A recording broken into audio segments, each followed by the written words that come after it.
Welcome to Mecum Monterey, nestled in some of the most precious Pacific coastline in all of California, home to Pebble Beach and some of the most prestigious cars that have traveled along the Pacific Coast Highway to land here at the Del Monte Golf Course. Welcome in, everybody. So great to have you with us. I'm Danielle Trotta. We are streaming live for the next 4 hours. Some amazing cars ahead on ESPN+.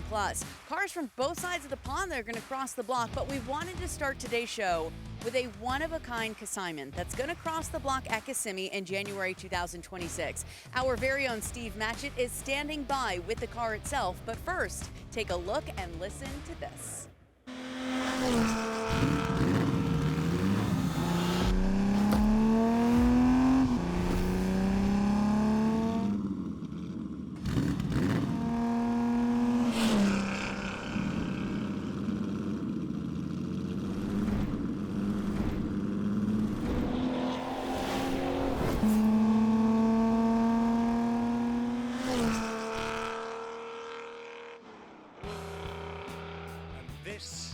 Is it? This is the legendary 1962 Ferrari 250 GTO, chassis number 3729. I've got to tell you, I am beyond wildly thrilled to be standing next to this car. Only 36 examples were produced by Maranello, a total run back in 1962. All 36 examples are accounted for. All 36 examples are in private hands. Very, very rarely does anybody get the opportunity to see a 250 GTO on display. Such is the protected nature of this beautiful automobile. And rarer still does anybody get the opportunity to be able to bid on one at auction. But this is exactly what's going to happen to chassis number 3729 in Kissimmee next year. The Ferrari Owners Club of America were looking at this car yesterday, and they were standing in complete awe as they were looking at a genuine 250 GTO. The story of the car is one of immense artistry and political intrigue. Enzo Ferrari firing chief designer Bizzarini halfway through the project, and then incoming brilliant tactician and designer Mauro Fugeri, famous for his Formula One work, came in and finished the car, showing a great attention to detail with the aerodynamics. Every element of this car is absolutely stunning. We're going to get into more details of this car as this auction unfolds. But for now, Danielle, I have to pass this car back to you because I'm just a frizz-on of excitement, quite frankly. Oh, it's so stunning, Steve Matchett. Only 5 more months until it crosses the block at Kissimmee. We cannot wait for that. But hey, guys, it's a gorgeous Friday at Mecum Monterey. This is a really special place with some special cars crossing the block over the course of the next 2 days. For some of the headliners, let's send it over to Chris Jacobs. Oh, absolutely, Danielle. And as a Porsche lover, I consider this to perhaps be the crown jewel of this weekend's auction. A lot of Porsche lovers consider this to be the ultimate 911. This is the 2024 Porsche 911 ST. This was released to celebrate the 60th anniversary of the debut of the 911 in 1963. Only 1,963 units were produced. Check out that magnesium wheel done up in a color that they're calling Ceramica. Look at the detail right behind the front wheel, borrowing from the GT3 RS. This car is essentially combines the performance of the GT3 RS with the streetability and comfort of the GT3 Touring, making it, of course, the ultimate 911. Beautifully done in shore blue. That is part of the heritage package. Champagne interior with the black pinstriping. And check out the badges on the back, proudly proclaiming and identifying this car as a 911 ST. Once again, very rare, 1 year only, going across the auction block on Saturday, and I can't wait to see it go. Danielle? Oh, yeah, Chris, a beautiful scene here at Del Monte Golf Course. The sun is out. I mean, a car show On a golf course, it doesn't get much better than this. But let's head inside the tent to the men calling all the action from the booth. Hello, Scott Hoke and Bill Stevens. Always a special time here in Monterey. Well, hello, Danielle, Trotta, and thank you very much. Welcome back to the broadcast, by the way. And Bill, we say this every year. We're so struck at the unique atmosphere, the vibe, and the lineup here at Mecum Monterey. But that Ferrari 250 GTO has just sent the buzz meter into the stratosphere this week. It's given me a frisson of excitement. Yeah, what is that? We'll ask him later. We're trying to figure that out. Oh, but there's no lie here. You know, what better place for us to go public with that Ferrari GTO than here in Monterey? Really exemplifies what this is all about. And here in Monterey, the consignments we have certainly are not anything to sneeze at. Not at all. We have style and performance and art and luxury and panache and a little bit of muscle. Don't forget, one of our top sellers a year ago was that crazy 69 Hemi Daytona that went to the moon and sold for $3 million and change. And we may see something in that regard before we're done over the next couple days. But tell me first about a very special Viper. It is special. In fact, every time we have a Viper, it seems like there's something special about it. This is a final edition 2002 Viper GTS Coupe. Final edition? No, not of the Viper, of the second generation of the Viper. 360 of these were built. They all had that red and white livery. That pays homage to the racing Vipers back in 2000 that competed at Daytona and the American Le Mans Series. There you see that 8-liter V10, 450 horsepower, the 6-speed manual transmission. And in terms of appearance, so they don't come much better than this, with a beautiful livery on the outside and those polished aluminum wheels at all 4 corners. A special Viper, you bet, and it's coming up later today. Love it, brother Bill. Thank you very much. We are going to get the party started when we return to the Del Monte Golf Course in Monterey in just a moment, live on ESPN+. Don't go away.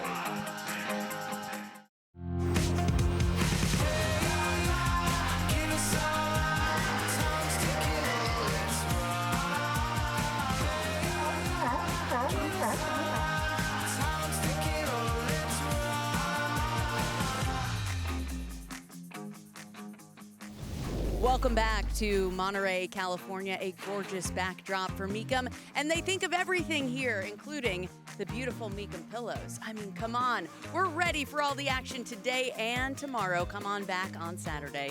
4 hours of coverage streaming live on ESPN+, beginning at 1 p.m. Eastern Time. When we get there, some of the highlights: 16 Corvettes will cross the block, along with 23 Porsches and 13 Ferraris. One of those Ferraris, we have a little more for you. Some info now with our very own Steve Matchett. A truly beautiful example of a 1951 212 Touring Barchetta from the stables of Maranello. An absolutely exquisite road car and a very successful race car in its own right. And this series of cars actually won the prestigious Tour de France race over in Europe. Now, one of the features which made it such a successful race car, it follows that universal philosophy of keep the mass of the components as low down to the road as possible. And we see that with a beautiful low position of that wonderful Colombo V12 engine powering the car. A little earlier I mentioned it was a Barchetta, so don't look for any removable top or tonneau cover. Barchetta in Italian means little boat, and the car was designed to be a permanent open-top 2-seater tourer, and it is truly beautiful. Thank you, Steve Matchett, as we welcome you back to the block here at Monterey, the Del Monte Golf Course. And, you know, Bill, we've been coming here for many years, and I do not think we have ever begun the auction telecast in a more appropriate way in Monterey than with a Rolls-Royce. How about this? Yeah, this is pretty much epitomizes what people out here would be driving every day, believe it or not. It's kind of a Tony area, so a Rolls-Royce convertible is kind of like my everyday driver. This car, when it was brand new, stick it for $139,000. And watch where the bidding goes on this 1982 Corniche convertible. Has the 6.75-liter V8 engine. And back in the day, Rolls-Royce would never tell you what the horsepower ratings were. If you asked them, they'd say it's adequate. And that's all they would say. But look at the condition of this car. This is condition 1 all the way.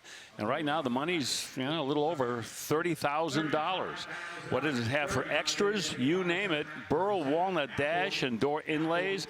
They've added an aftermarket Panasonic AM/FM stereo to this, but it's got power just about everything else in here, with, of course, that Spirit of Ecstasy mascot proudly displayed on the radiator shell. What a car. 37 is the current bid. Hopefully, and that will not quite be enough for a car that in every way, shape, and form is more than enough.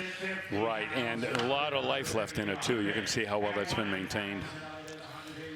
Yes, indeed. So 37 is the high bid. All right, muscle car time. Almost straight out of the gate with a 1968 Corvette RT. Look at this. A muscle car in Monterey. Why, it's an infidel. Look at this.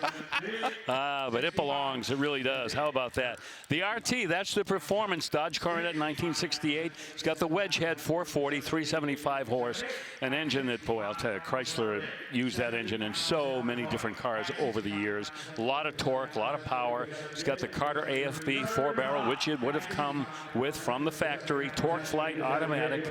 You see that beautiful bright blue exterior. You saw the interior, all fabulously presented, and this one will sell $65,000. Yes, indeed. And I mentioned it in the first segment about maybe muscle cars are a bit of a rarity on this auction block, but there are some strong examples. No question about that. So $65,000 for that Corvette, and now a 1956 Thunderbird rolling into place right behind it. Oh, the only thing missing is Suzanne Summers. Take a look at that, 56 T-Bird. Of course, this is the second year for the Baby Bird, the 2-seaters. This one with a 292 that's been rebuilt, about 202 horsepower. So these really weren't muscle cars. They were cruisers. Automatic transmission. Every nut bolt, I mean, every component replaced, painted, plated, or refurbished. And, of course, 1956, the only year from the factory they had that Continental spare tire out back. A lot of upkeep on this, a lot of maintenance. There you see the dress-up kit on the engine with the fin valve covers and the chrome open element air cleaner. That's a 2-barrel carburetor, too. This was not a muscle car, as I mentioned before. Beautiful red, white interior with the pleated finish on that bench seat.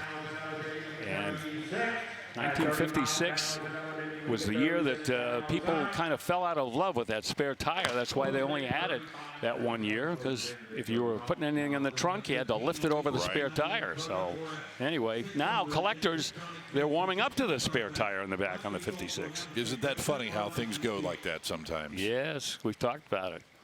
High bid at $35,000. You know, we talk about all the cool cars in our lineup. Sadly, we don't get to mention some of the amazing cars that are in the parking lot here. Or on the street or everywhere. Oh, my goodness. If you've never been out here for Car Week, make your plans for 2026 now. Here's an 08 Porsche 911 Targa up on the block.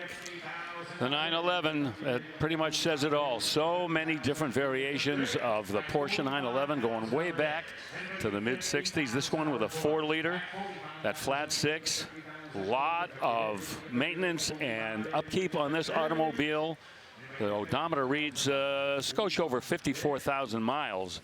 But you'd never guess that just looking at that car with a beautiful Carrera white exterior. The interior color's called sand beige.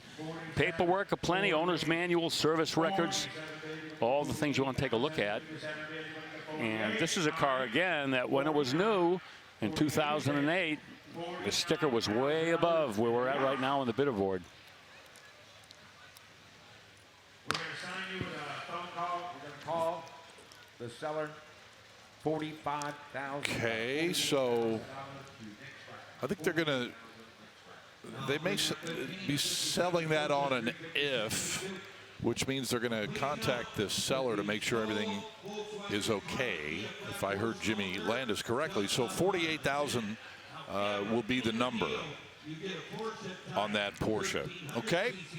Right behind it is a little 1957 356A. What a venue for this car out here in Monterey, too, huh? Perfect. Now, interesting story with this car, okay?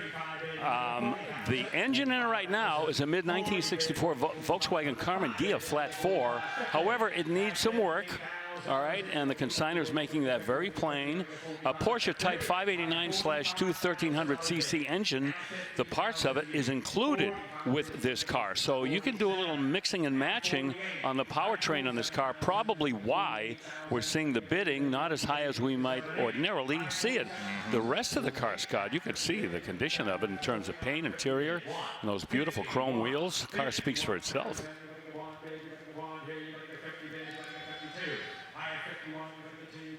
So it's got to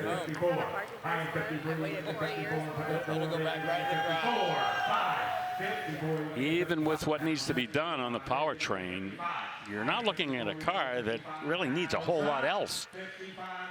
You know, it presents itself very well cosmetically. Right. You get the engine sorted out and leave well enough alone the rest of the way. Yep. Of course, this is a car that predated the 911, these 356s. Got 55 days to make it 56.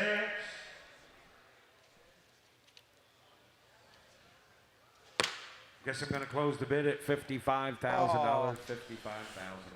Okay, so they're still discussing it, but the high bid at the moment is $55K, as you can see. Reserve is off. Okay, the reserve does come off. That's good news all the way around. Yeah, just sharpen the pencil a little bit, and it's sold. So $55,000 Zacantino. So now I'll bring up 60. All right, very cool. It is the 1957. That gentleman will be happy with that car. We know that. Next up for us on the block from 1957, it's a Continental Mark II Sport Coupe. This was an important car for the Ford Motor Company back in the 1950s. Of course, it was sold at Mercury Lincoln dealers, and it is not technically a Lincoln, it's a Continental. It's a Mark II, made for 2 years, 1956 and 57, and these cars were all hand built. It was so much money to build each one of these cars that they literally only built them for 2 years. Ford lost money on every one that they sold. They only built 444 of them in 1957, the final year. And this has the 368 cubic inch Y-block engine. That was the largest Y-block that Ford built, and they only were in the Lincoln Mercury cars, not in the Fords, and this one does not make reserve. Yep, at $30,000. And you mentioned it. Good luck finding a Lincoln badge anywhere on this car, because I don't think there are any. Nope. So 30 grand is where we leave that one, and right behind it is a Porsche 911 from 1998. This is a Carrera S. Look at that color. That's arena red. Ooh. Yeah. Glows like a precious gem, huh? Gray interior, power, the ever-present 3.6-liter flat six. This one making 282 horsepower. Car has not been overdriven, about 35,000 miles on it since 1998. Okay, remember, it's a 27-year-old Porsche.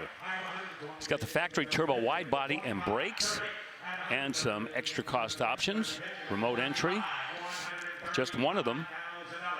It's the final year of the air-cooled 911s, the Type 993. And that's why the bidding is where you see it. People love the air-cooled 911s, and to get one from the final year that they were built is a big deal. However, as you can see, it's going to take considerably more than $130,000 to buy that. Yeah, it could take as much as a couple $100,000, Scott. Yep, indeed.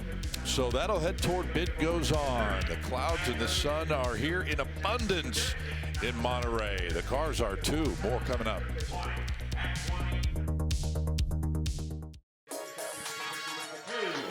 We are back in Monterey, where it is a Porsche paradise. Case in point, a 1957 356A coupe that has been meticulously restored, but they have done some updates and some very subtle modifications to this car, and it will take a pretty thick wallet to drive that one home. It's got a factory sunroof that's original. That is the correct aquamarine blue red interior, and it is parked among friends. As we see here under the tent, many other Porsches are waiting to cross the block here in Monterey. Wow, cannot get enough of those.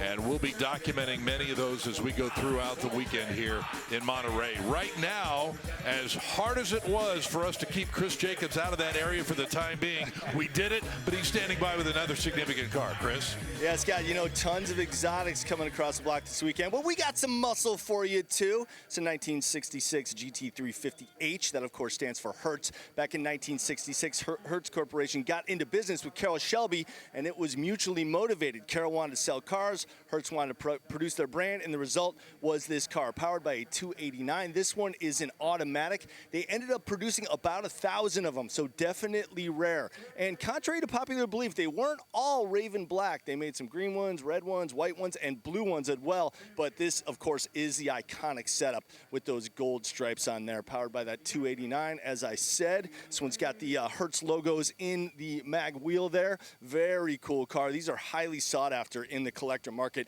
so it's going to get a lot of eyeballs, and it will be going home with a new owner because, Scott, it's being offered at no reserve along with all of the other cars in what they're calling the Hertz collection. Love it, Chris. Thank you very much. That's out on the, I think that's the 17th fairway, 17th or 18th here at the Del Monte Golf Course. As we bring you back under the tent here with a 62 Corvette race car, Bill, that just sold for 57 grand. Yeah, a little deceiving because this was not raced back in the day. However, it has done some vintage racing. This is a tribute car, a fellow by the name of Tad Davies, who was a Corvette dealer in Seattle, Washington back in the 60s.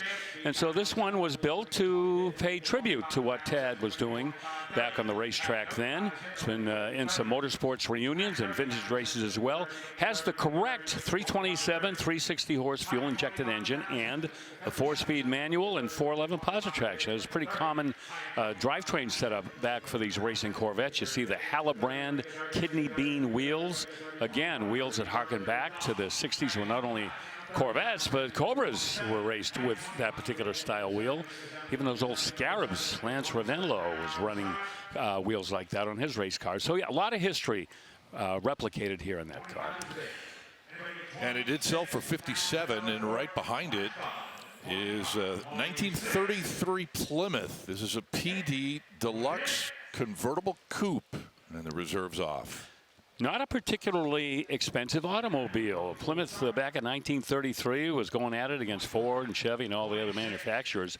And this was the DP, PD rather, not PD. The PD means the, this is getting complicated. The Deluxe 6. Why they call the PD the Deluxe 6, I don't know. But that came after the PC. Back in the 1930s, and it sells despite all of the fumbling that I did for $25,000. Hey Bill, is it from the PD region of South Carolina? Help me. I would, but I didn't know where you were going. Oh boy, join the club. No, it's all good, man. It's $25,000, as you mentioned. Not super pricey. I tell you what, there are some other pre-war classics that will be pricey this weekend. Oh yeah. Here at Mecum Monterey. Here's a really neat little car, 1960 Triumph TR3 Roadster.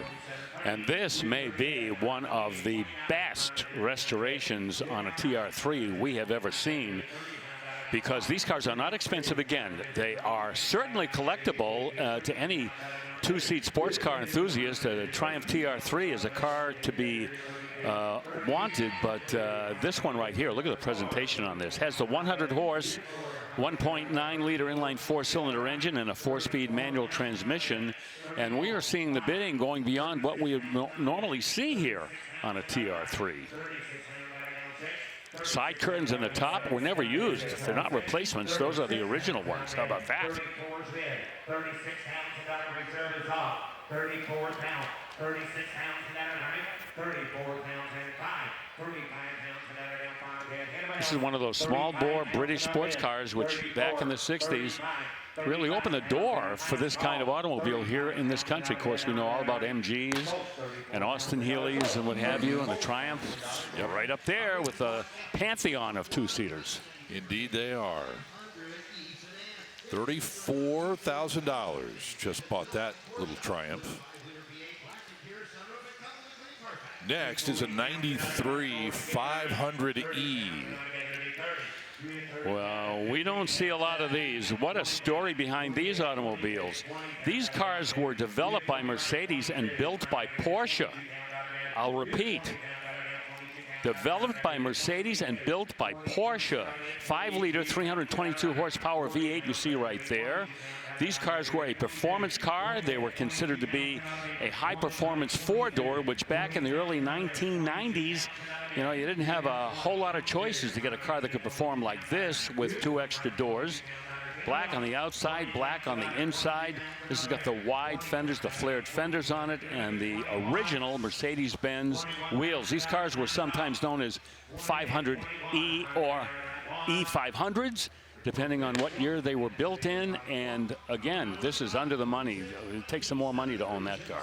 Yeah, I think, well, 20,000 is going to be the high bid. I think in 1994 is when they switched the nomenclature to E500. Which they did with the SLs, too. Right, exactly.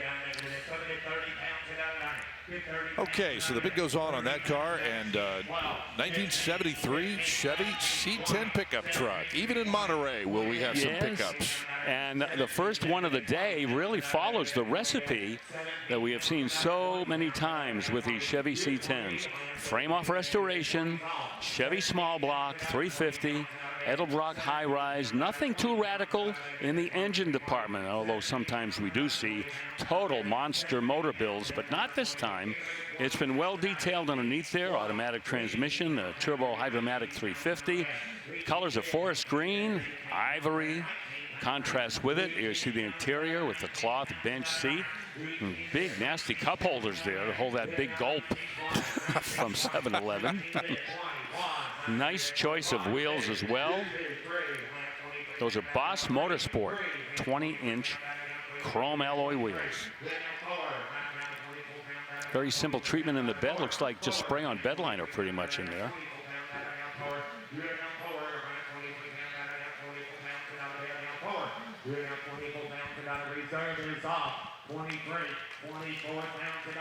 I may call that our first mega bargain of the day, Scott. You may be right. Low 20s will buy a truck that has, a lot more into the build. Wow, 23,000. Somebody scored. Here's a 1923 Model T custom truck. With, hey, you talk about the recipe. This one is right where it should be in terms of using everything. As Rico Ricardo once said, got some splaining to do on this truck. It's supposedly one of 3 1923 factory prototypes, but of course, this is not factory, as you can see, totally hot-rodded, all steel body, a Lincoln flathead V12 you just saw there. Art Morrison fabricated the chassis on this truck to showcase that V12, and all kinds of custom touches from the trim to the taillights. There you see up front again how those carriage lamps from an original Model T have been preserved. A chrome drop front axle with the backing plates also chrome with the tie rods and genuine Ford Model T headlights. And it's not going to sell as we get a close look at those big tidy whitey white walls. Oh yeah, it is going to sell. What happened? I missed it. Reserve came off. It just came off. Yes. How about that? Triple carburetors. Got those finned Offenhauser-style valve covers on a V12. That is just so kooky, but in a fantastic way. Oh, that's what you call a one-off. You mentioned the original steel body and the bed, yeah? somehow they were able to trace this body back to a prototype. Wow, from 1923. Very cool. Well, it brought 40 plus here at Monterey. 2023 Charger King Daytona is behind it now. Never get tired of these. Those last call cars, we'll be talking about these for a long time to come. History with a Hemi engine. This one with only 47 miles on it. The wide body Daytona with the 6.2 Hemi with 807 horsepower. Colors that go, mango. Got red-eye badges on it, the black Napa leather and Alcantara interior. Lots of options. Go right down the line here. The big touchscreen, Sirius XM, the shark fin antenna, Apple CarPlay, Google Android Auto in there as well. And maybe one of my favorite things, the 220-mile-an-hour speedometer.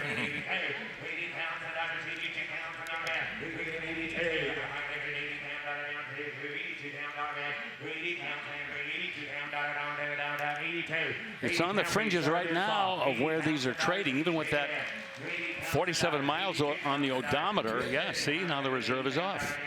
80 grand. Yeah, it's a little surprising actually, Bill, that these cars, because they're so rare with the low production numbers, that they're not breaking that six-figure level regularly. I would have expected them to at this point. Yeah, especially with that mileage. Yeah. So 80 is enough to take home that Charger from here at Mecum Monterey. Gorgeous day, fantastic cars. Stay with us. More coming up. Welcome back to Mecum Monterey on a gorgeous sunny Friday here at Del Monte Golf Course, just inside the big white tents. So great to have you with us, streaming live on ESPN Plus. Let's send it right over here to the boys calling all the action in the booth, Scott Hoke and Bill Stevens. What do we have now? Well, this is the unmistakable Danielle Trotta Corvette 1996 Grand Sport. That Grand Sport name was magic in 1996. In fact, Chevrolet used it several times, but here in 1996, this was the 330-horse LT4 and 6-speed manual transmission powertrain, and these were hot cars back in 1996. Trust me, convertibles or fixed roof, and this one sells for $26,000. It does indeed, selling at no reserve, part of a little group of no reserve cars that we have here, which includes this next Corvette from 1973, big block Corvette, Bill. Pretty much original except for those American racing wheels on there. And the significance of the 1973 Corvette, other than the fact that we had a rubber nose and a chrome tail, is that the 454 was being phased out the following year. That would be it for this engine.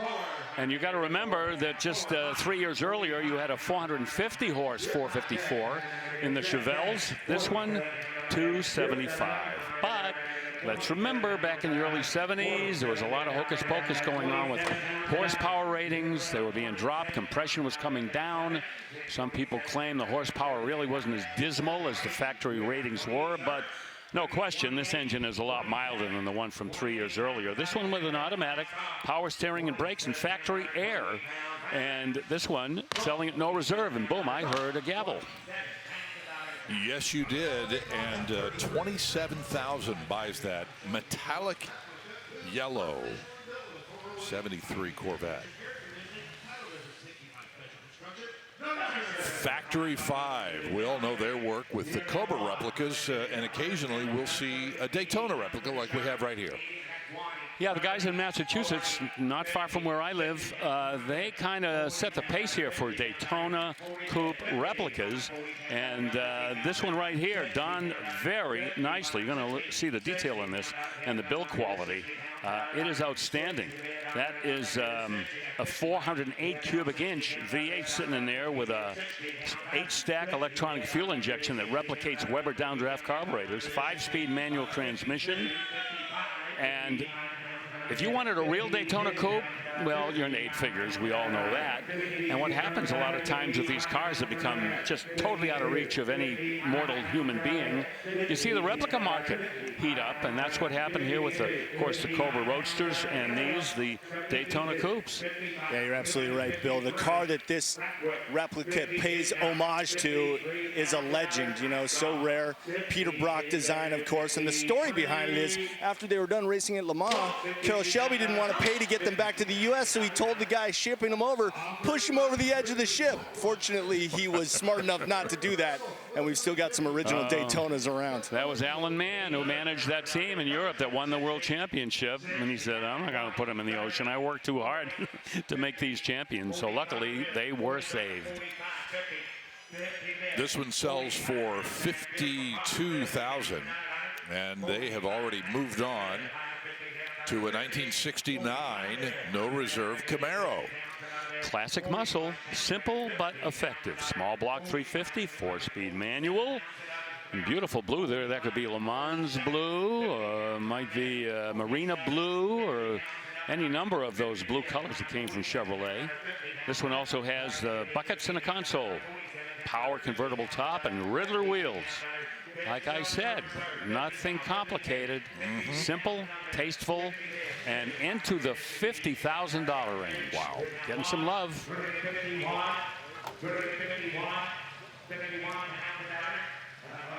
Yeah, we used to say how the 55 Chevy, the modifications and the different things people have done, infinite. 69 Camaro, same thing.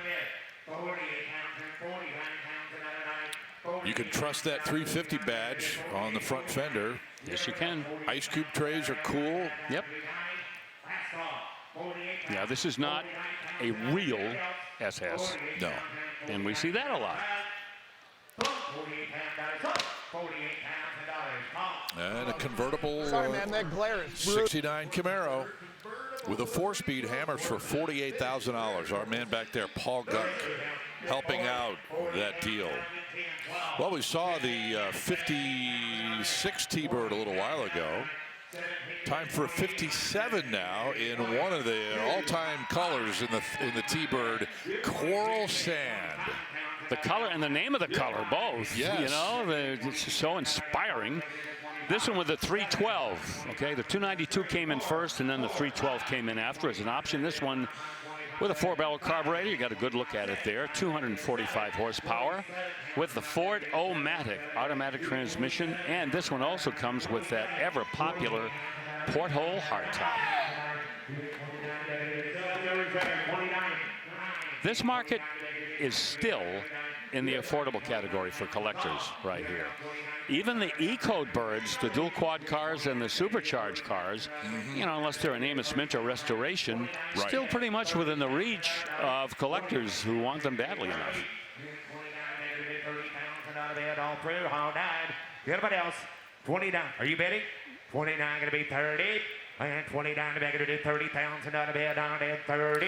Yeah, you mentioned Amos Minter. One of his restorations might need a 1 in front of the 2 and the 9s. Yeah, they're that good. They're just in the stratosphere. But hey, yep. Even though this one, of course, looks incredible, one of his restorations might even top that a little bit. Right. Okay, time for a 2012 Aston Martin Vantage. Where's Steve Magic? We need Steve to talk about the Aston Martin.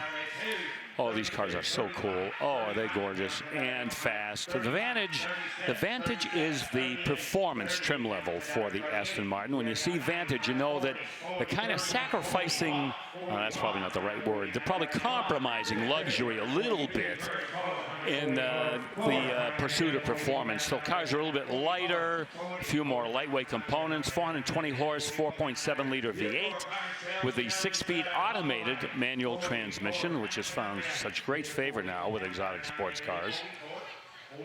And this car was pretty pricey back in 2012. 44 pounds and out of bed. 43, 44. Magma Red. Great name.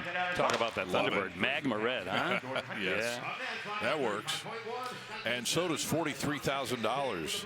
to buy that 2012 Aston. Do you know what magma is? Magma? Yeah. Well, yeah, but It's a teaching moment for you. Okay, go ahead. It is one of the byproducts of lava from a volcano. Yes. Oh, now you're acting like you know.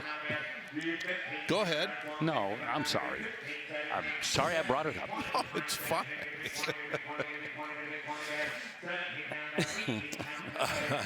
I'm frizz-on here. Yeah, that's right. I need a couple of minutes. 1975 Trans Am from Pontiac.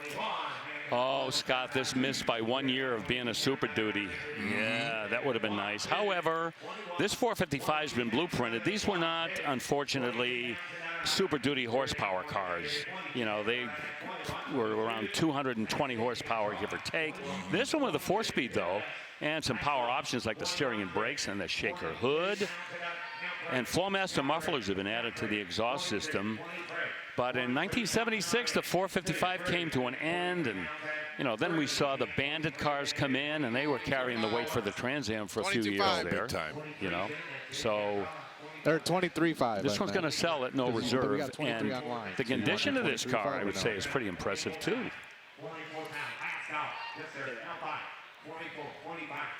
The Super Duties, in their defense, the Super Duties never had a movie to help them out. Right, exactly. But yes. they still are solid cars on their own. Yeah, that was a project that the engineers at Pontiac spearheaded, and the bosses at Pontiac, some of them didn't even know they were being built until they started coming out of the factory.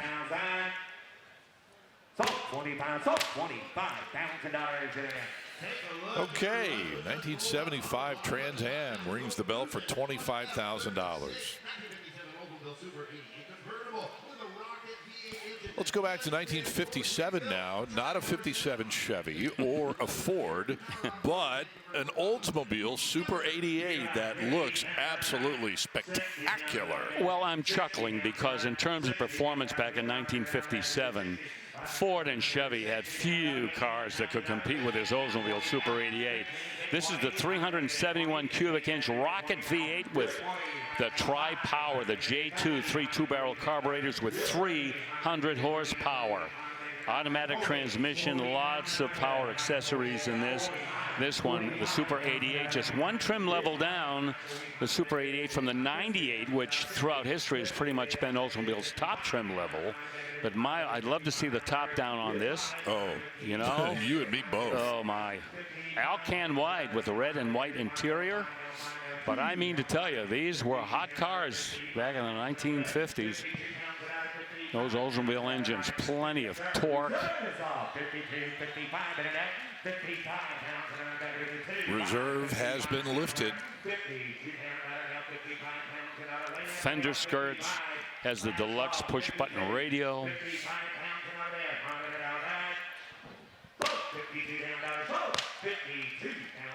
I kind of like that less, and this sounds crazy in 1957, but that less is more red trim stripe down Right, as compared to the Ford or the Chevy, which just was advertising everything almost, That is such a clever little character line along the side.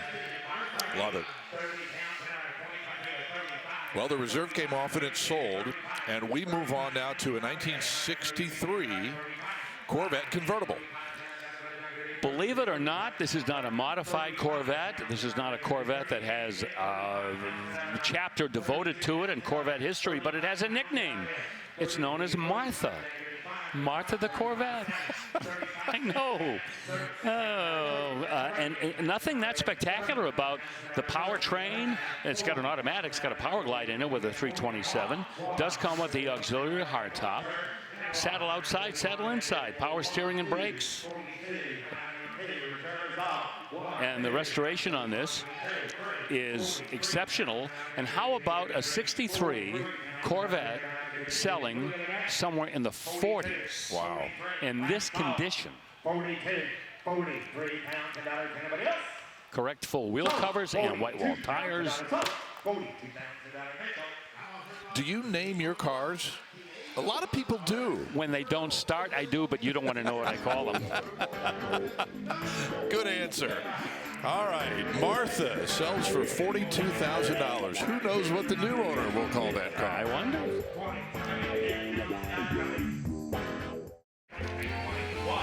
One of the exceptional pre-war classics coming up tomorrow is this 1930 Cadillac Series 452 Ultra Smooth V16 Sport Phaeton. It is formerly part of the Otis Chandler collection. They only built 85 of those for 1930 and 31. That car is one of just 17 that are reportedly remaining on the planet. As I mentioned, we'll see that tomorrow. Right now, Steve Matchett is standing by with another pre-war classic that is coming up today. Steve. Oh boy, Scott, look at this. This is the 1929 Duesenberg Model J. Famous, of course, for that straight 8. You know, I'm fascinated by engineering of all types and descriptions. Well, let's bring the camera around and just have a look this time on this car at this just truly beautiful piece of engineering. Here is this straight 8. And look, it's got to be more than 3 feet in length. One single carburetor feeding down into this inlet manifold, and we talk about the distribution of the diffused air fuel. It's got to go from here, and then when the cylinder's open around here, it's only got to turn 180 degrees. Get down inside there. It's absolutely phenomenal. I want to draw your attention, if we can pick this up, to this little piece down here. Look, empty and full, and the little pointer, just to give an indication of how much oil is left in that sump. I love it. I love the car, and I love the engineering. It's all rather jolly. Back to you guys. It is indeed, and it will take a jolly big price tag to buy that one when it comes across a little bit later on today here at Mecum Monterey. 1956 Continental Mark II, the second one we've had. The other one was white. This one here at $20,000. I think the earlier one was a 57, Scott, which would have been year 2. This is the 56, which would have been year 1. Am I correct on that? Are you checking that earlier one? I believe was a 57. Oh, it was a 57, yes. Okay. So not a lot of difference here. These cars were almost identical between 56 and 57, which is a testament to the fact that the 56, like this one, really didn't need anything in the way of improvement. As I mentioned before, these cars were hand-built, expensive to build. There's no way that the folks at the Ford Motor Company could have turned a profit on these automobiles. And so after the second year, as we say, they were taken behind the barn. What a shame. These cars won designing awards. The exterior body design was so impressive. People from other manufacturers wished that they had cars that looked like this at the time. Well, that Continental got to $20,000 before being turned over to the bid goes on. And now we are looking at a 2015 Maserati Gran Turismo that's selling at no reserve. Maserati, another one of those Italian exotic builders back in 2015. This would have been a pretty pricey car. A drop-top Maserati with that 454 horsepower, 4.7-liter V8. Blue Ashono and a cream interior. That's the color scheme. And look at where the bidding is. Again, automobiles that over the years, although they have not lost any of their performance or appearance or exclusivity, really, are now falling into the affordable category. Navigation, leather interior, heated seats, dual zone climate. I'll tell you what, $35,000 and you just bought a Maserati? I mean, you could take that money and buy a Kia Sedona, or you could buy a Maserati. So what would you prefer? Well, once again this year, we are extremely happy to be partnering with National Parts Depot. They've been around for a long time, almost 50 years, actually. And right now, it's time for our NPD preview with Chris Jacobs. Yes, sir, Scott. Here is a piece of magnificent Monterey muscle for you. 1971 Chevelle SS convertible. And yes, you can trust the badge here. You're looking at the numbers matching 454. That is the LS5 version, backed up by the Muncie M22 4-speed manual. That's the Rock Crusher. getting to look at that beautiful interior. This car is a fabulous restoration right here. The color is Cortez silver, the interior black, black top, and not a flaw on it anywhere that I can see. So if you have a Chevelle, allow me to introduce you to some beautiful reading material. And Bill, I'm going to let you take it away. Thousands and thousands and thousands of parts in that book. Look, it's already opening up for you to take a look. Because if you're restoring your Chevelle and you'd like it to be on the level of the one you're looking at right now, that book is the gateway to your project. Make sure you get your hands on it, and believe me, you'll be thanking me later. That is our NPD preview, guys. Thank you very much. NationalPartsDepot.com. Okay, quite a few Jaguars here, and that should come as no surprise to anybody who's ever either watched our program or been to Monterey. 66 E-Type Series 1 here. Fixed head coupe, Bill, basically means not a convertible. Correct. Ooh, look at the finish work on that engine. 4.2 liter, 265 horsepower. Inline 6, like a piece of jewelry. The interior, oh, I can smell that leather inside of that Jaguar. A lot of work has been done on this Jaguar to put it in the condition you're looking at. Rebuilt almost everything, including the engine and transmission, the 4-speed. They had Series 1, Series 2, Series 3, E-types. We had the 4.2 here. We had the 3.8 previous, and then we got to the V12, which would come in later. But to a lot of people, the Series 1 with a 4.2 is the one they want. Opalescent gold sand is that metallic paint on the outside. Kind of a scandalous color on an E-type. You usually see the British racing green or sometimes even the black. And you also saw that tan interior, which complements the outside perfectly. What a great description of the color. Scandalous. I Isn't like it? that. Yes. It is. And Well, 130, Scott, not enough. Not enough. That is really a special car. It might take another, I don't know, 25, 30. Could. To get serious about it. What a beauty. Did you ever have an E-Type? I think I've asked you that before, but yeah, never. You never did. I got an XK8, and I tell people it's an E-Type, and if they don't know cars, they don't know the difference. Right. 2023. You're still going over that I'm still on stuff, that. right? I know. I got to get over that. SRT Demon 170 here, guys, from 2023. Well, the legend, the last of the last calls of so we thought was the end of the SRT program, but good news, it's coming back. But you still got a chance to own what is an instant classic D170. Only 3,000 made to match the original Demon in 2018's numbers. This one without the carbon wheels and without the sunroof. This is pitch black, low VIN though, 801 of the run of 3,000, so that could help the values we're seeing right now. But yeah, I mean, what can you say about performance in this car is at the top of the charts, Bill?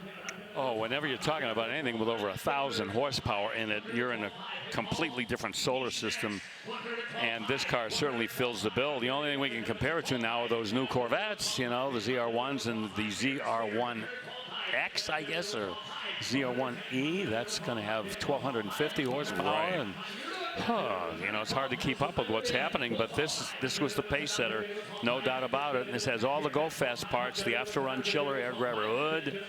Got the performance pages so that you can literally track what the car is doing performance-wise, everything.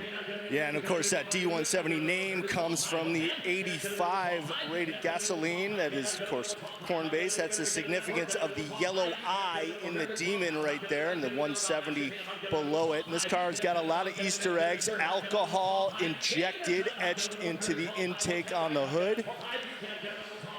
And let's not overlook the fact there's 23 miles on the odometer on that. Oh, yeah. Formerly owned by Bill Goldberg, the wrestler who certainly became well known as a real muscle car, expert.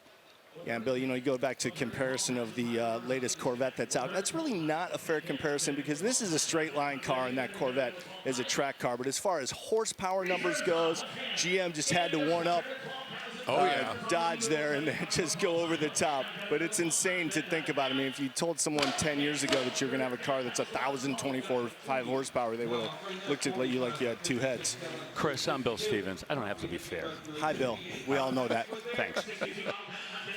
Well, $110,000 buys that Demon 170.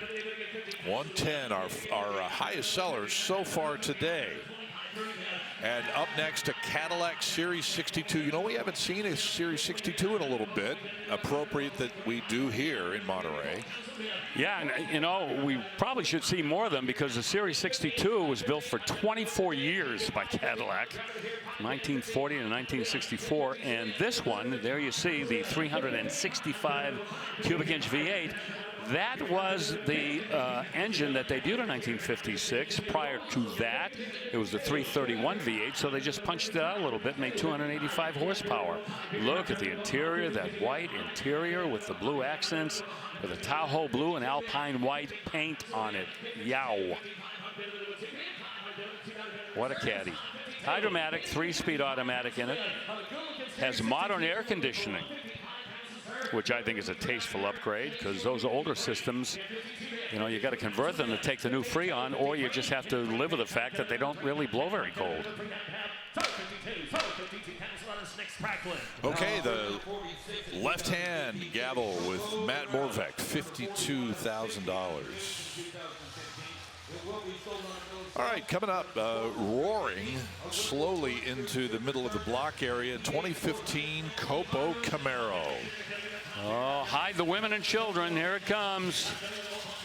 Now, you could have your choice of power plants back in 2015 on that Copo Camaro. Oh, yes. You could go naturally aspirated. You could go supercharged. They were all just back-breaking quarter-mile cars for sure, and helped to launch that NHRA class, the Factory Showdown, which has become so popular. This one with the supercharger, the twin-screw Whipple, 2.9 liter displacement on that with a turbo 400 race-prepared transmission, automatic with a Hertz quarter-stick shifter. Strange 9-inch rear end and back to take all that power with a NHRA certified chromoly cage to make a leader. Basically, just take this to a NHRA event. You're ready to go. Yeah, not that it's street legal, but if you live in a quiet neighborhood, this is not the car for you. Yeah. You always know when there's a Copo coming across the block. The HOA will have something to say about this car. By the way, no radio on this, right? No, unless you want to have earbuds in while you're driving it. No, you're right. Reserves off at 42 grand.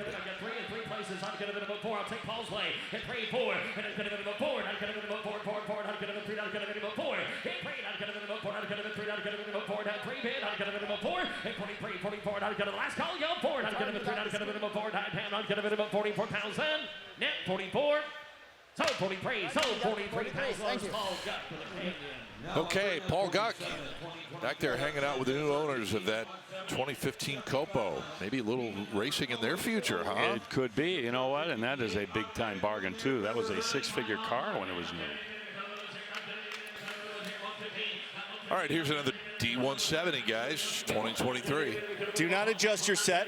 You are not glitching. This is pretty much a carbon copy of the car that just came by a couple lots ago. So what else can we say about the D170? Well, one of the unique features is its dual body style. It is wide in the rear and narrow in the front, just paying more homage to that drag strip DNA that lives within it.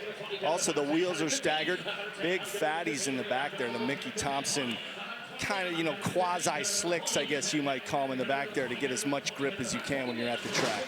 Oh, it's all about grip in these cars. I'll tell you, got to get them the hook. By the way, 75 miles on this odometer. What the other one have? 20, 40 something? 20 something. 20, yeah, was that it? Yeah. And another slight difference is the other one had the matted stripes from the hood over the roof and on the deck lid. This one does not have that, but also no carbon wheels, no sunroof. So, you know, lean and mean, Spartan. And let's see what color the interior is. I believe it's black on black. It is. Got those suede inserts. And yep, you're right, 75 miles on this clock. Now, all the pitch black ones, they painted as a group. And so those are relatively low in the VIN run. This is number 801 of 3,000. Well, right now the reserve's off, and it is at the moment the identical number that the previous D170 gabbled for.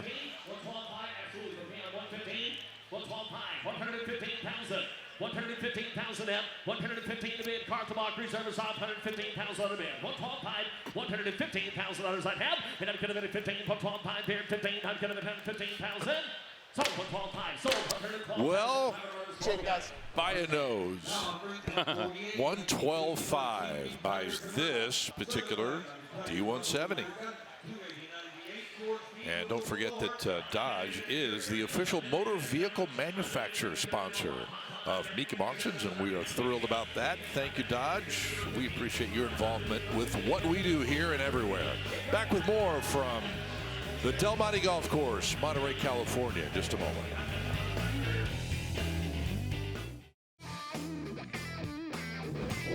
Welcome back to Mecum Monterey. If you've ever wanted a car that kind of matched your outfit, I think I have one. The 1957 Chevrolet Corvette convertible. I would call my Blazer more of like a peach, maybe. The technical term for this beautiful color is Aztec Copper. And the paint combination, this pinkish taupe with the beige interior, is one of only 263 ever finished in this color combination. V8 4-speed frame-off restoration. We'll have Jake take a look at the wheels as well, because I love the spinner hubcaps and the wide white wall tires. There are thousands of people here, thousands of cars in Monterey. I just talked to a gentleman who said out of every car he's seen here at Del Monte Golf Course, this is the one he wants to take home. We'll see if he makes a bid. It may go home with him tomorrow because, guys, it's going across the block at no reserve. Thank you, Danielle. Nicely done to color coordinate with that Corvette. I tried. Yes, I know.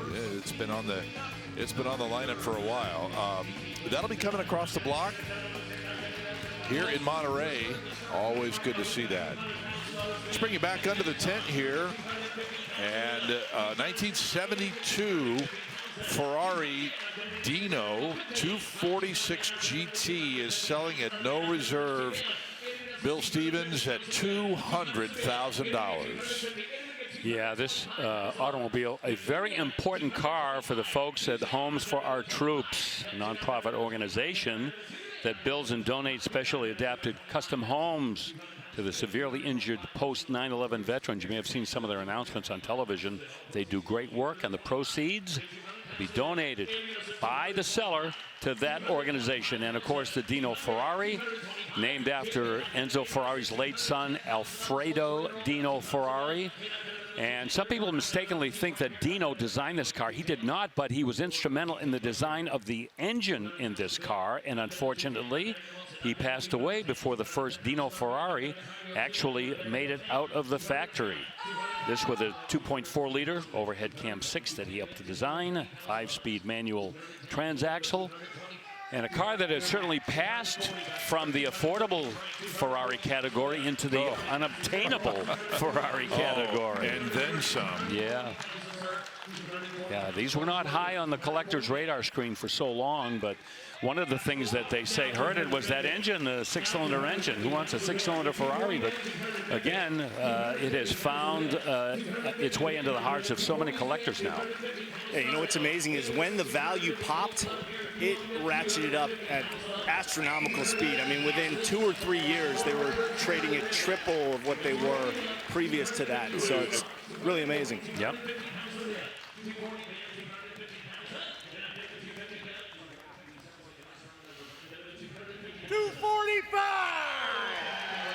Yeah, I remember when we first started coming out here to Monterey, not uncommon to see them in the $60,000 to $80,000 range. Well, you know, you can give other examples too. How about the original Testarossa? You remember how we used to say, well, what's going on? Why aren't they well into 6 figures? And now they are, but not immediately. Now, Bill, we were talking a little bit about the history of this car, and from my understanding is there's nowhere on the car it actually says Ferrari. It's its own marquee, the Dino. But people refer to them as a Ferrari. I mean, would you classify them as essentially an honorary Ferrari? Or, I mean, you know, it's a Ferrari, obviously, but it doesn't say Ferrari anymore. Right. It does have the prancing horse in the center caps. Right, and that's one of the things we always point out, too, is, you know, Ferrari didn't really make a big effort to say, hey, it's one of our cars, but you know, we know, you know, people certainly are informed enough to know. It's kind of like Magma. Oh, no, sorry. Oh. The Dodge Magma? The Dodge. By the way, it was $250,000. The gentleman there on the left in the ball cap is the new owner of that Dino. And, of course, the proceeds going to benefit homes for our troops. That's great. As you mentioned, Bill, and congratulations and a big thank you going to that gentleman. A win-win all the way around. Well said. Okay, let's move on. There are quite a few motorcycles here at Mecum Monterey, and we're going to showcase this one real quickly. A 1973 Triumph X75 Hurricane. Isn't Triumph what Evel Knievel rode? I believe some it of his was. stunts Yeah, with a well, Triumph? He rode Harleys and a Triumph too, right? Yes, indeed. But I think it's fair to say that Evel Knievel was known primarily as a Harley guy. Yeah. $12,000 bid. Yeah, this is a limited production bike, too. 1,200 of these Hurricanes were built over a 2-year period. Designed by American Craig Vetter for the Triumph PSA Group back in 1972. Been restored. Bill Whalen out in Windsor, California, responsible for that. 15, reserves off. That bodywork is really cool as well. One-piece tank and seat fabrication. Triple right side exhaust pipes. And those are Barani aluminum wheels, by the way, that are original. And the internet has the high bid on this bike at $15,000. Yeah, Barani, I'm sure people recall how many classic Ferraris wear those Barani wire wheels. And Scott, the professor has to be looking down on us and smiling right now that some motorcycles are getting a little bit of love at the Mecum auction here in Monterey. Oh, indeed, Chris. $16,000 for this 73 Triumph. That's 744 cc, 60 horsepower inline triple is what you're looking at, and it just brought $16,000.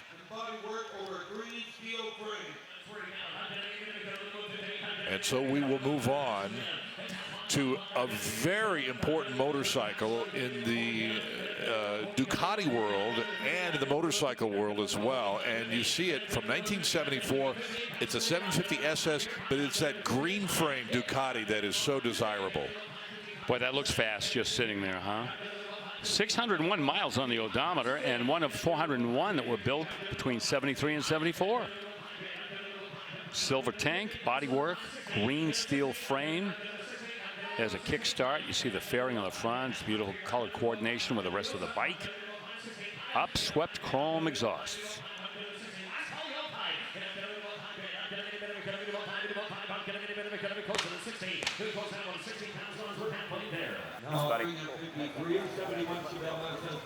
That'll be a no sale. Bid goes on at $60,000. All right.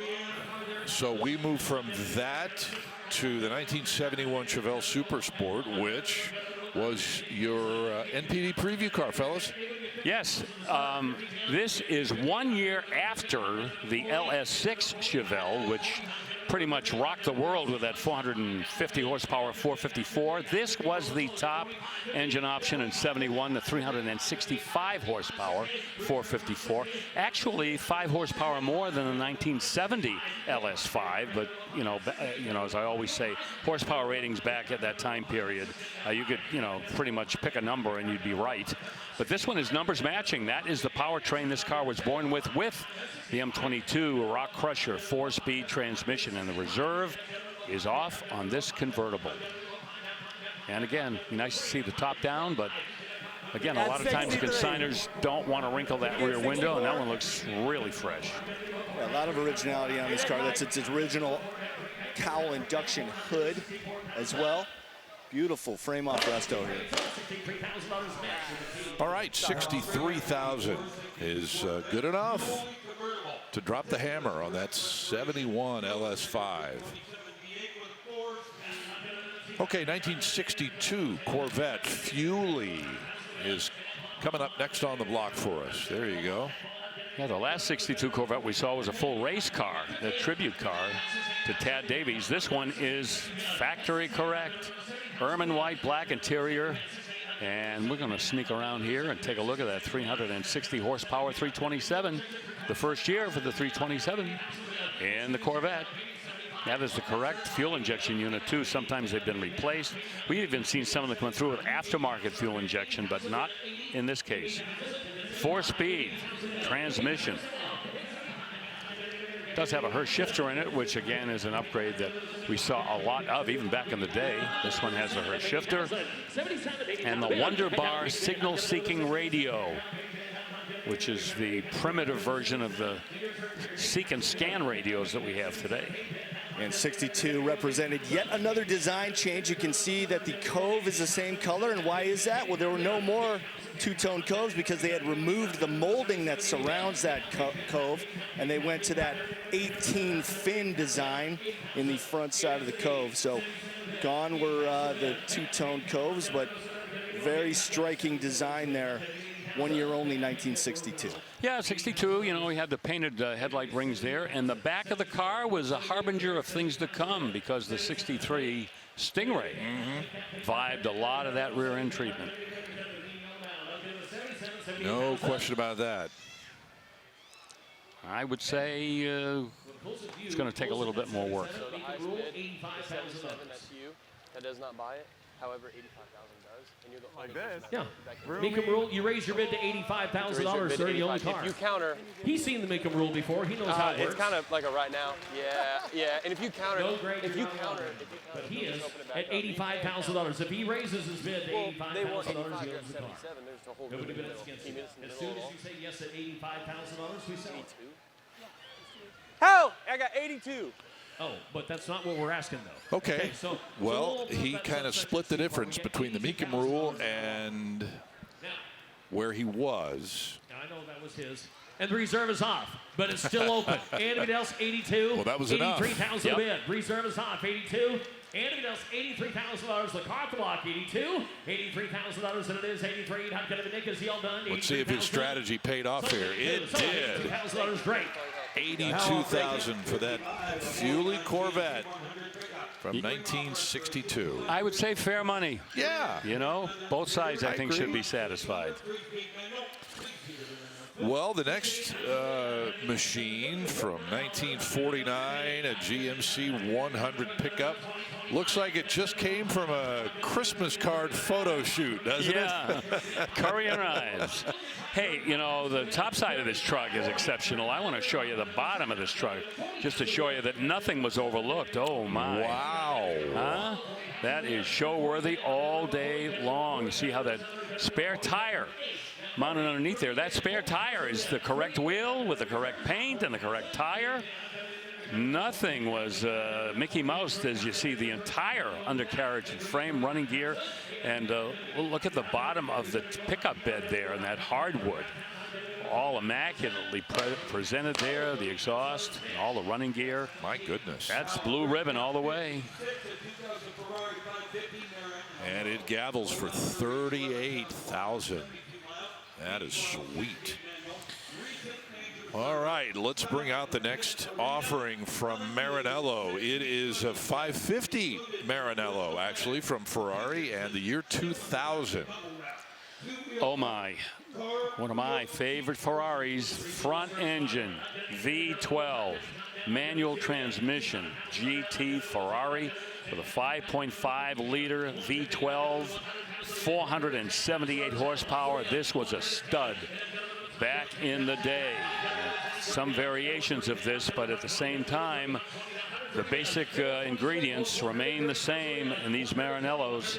That's Nero, which is black on the outside, and Nero on the inside. But the styling and just everything about these cars just screams Ferrari. Odometer reads just over 11,000 miles. Has had the 2B brand exhaust system put in. That's from the factory. Limited slip rear end.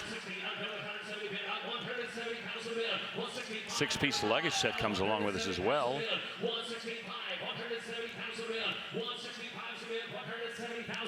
Lots of extras. Remote CD changer. Power adjustable seats. Automatic climate control. Never been in the ring. Never spent suit. Last night was his first night outside. Is that right?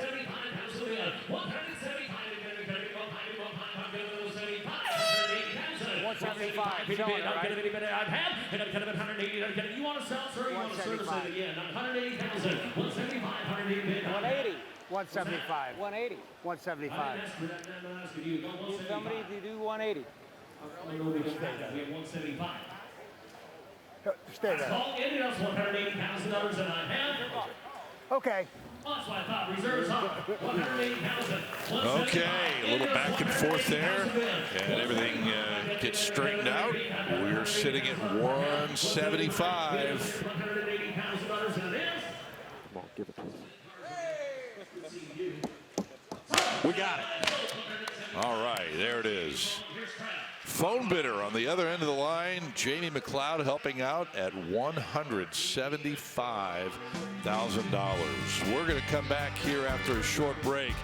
When we return, this gorgeous 73 911S coupe, right behind it, a 38 Chevy business coupe.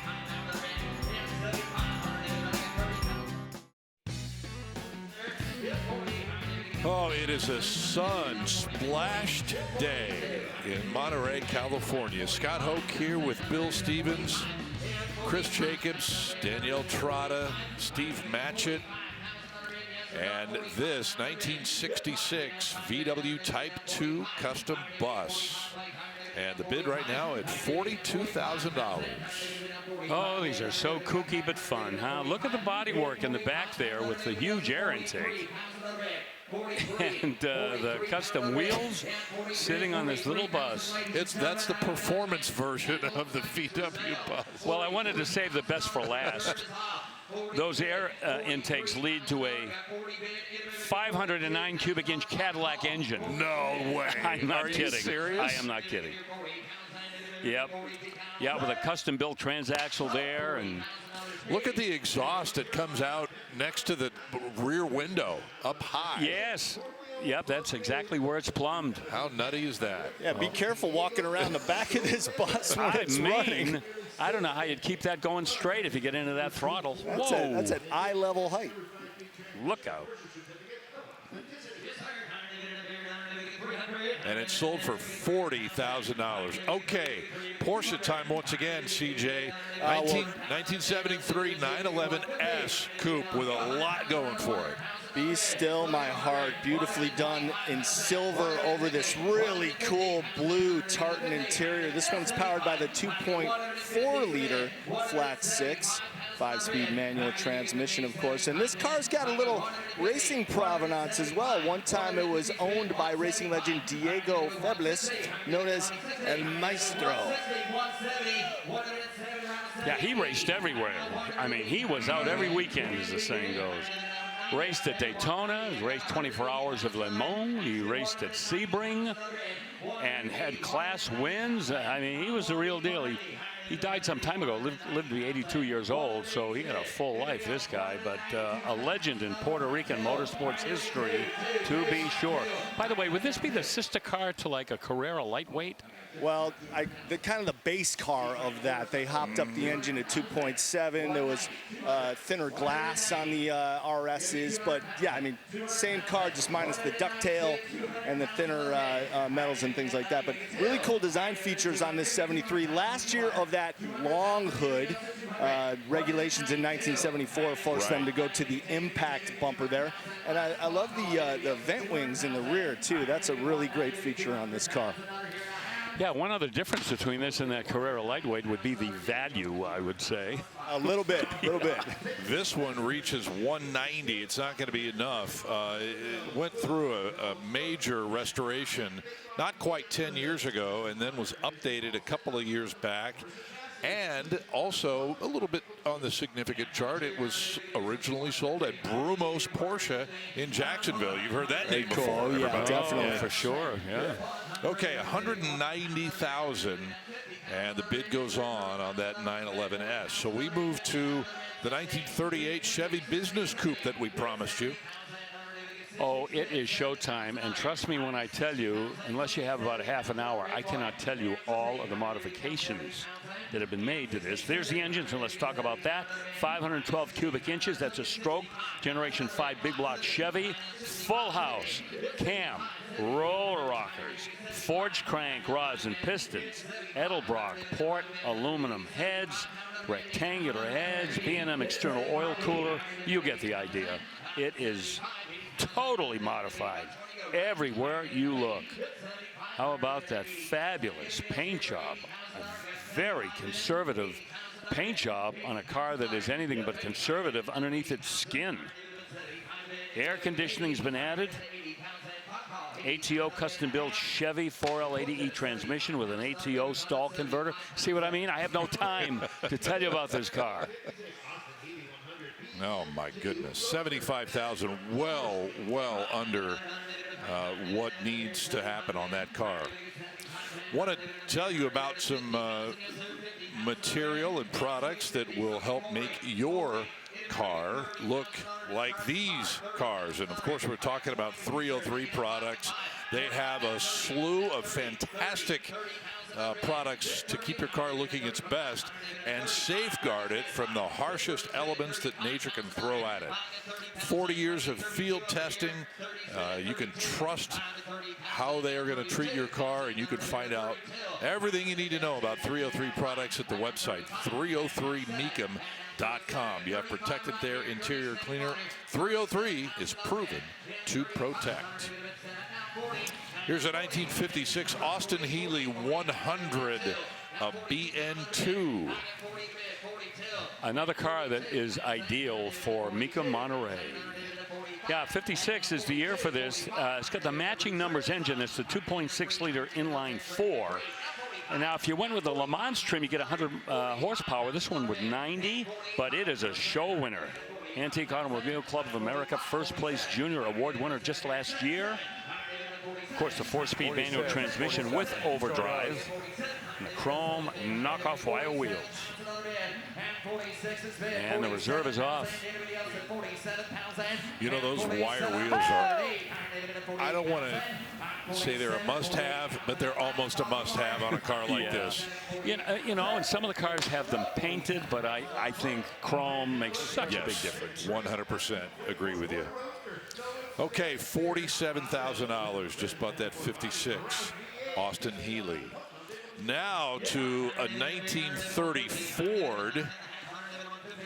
We looked at that 38 Chevy a little while ago with all the stuff it had going for it. Let's see what they did to this car. Well, here I am again with very limited time to try to tell you all the things that have been done for this show-winning hot rod. That is all original Henry Ford steel on this 34 Ford. Look at that interior. Oh, a lot of care went into that construction. Black paint, that too. Look at the deep gloss on that black paint. You see the kidney bean style, Halabrand style alloy wheels.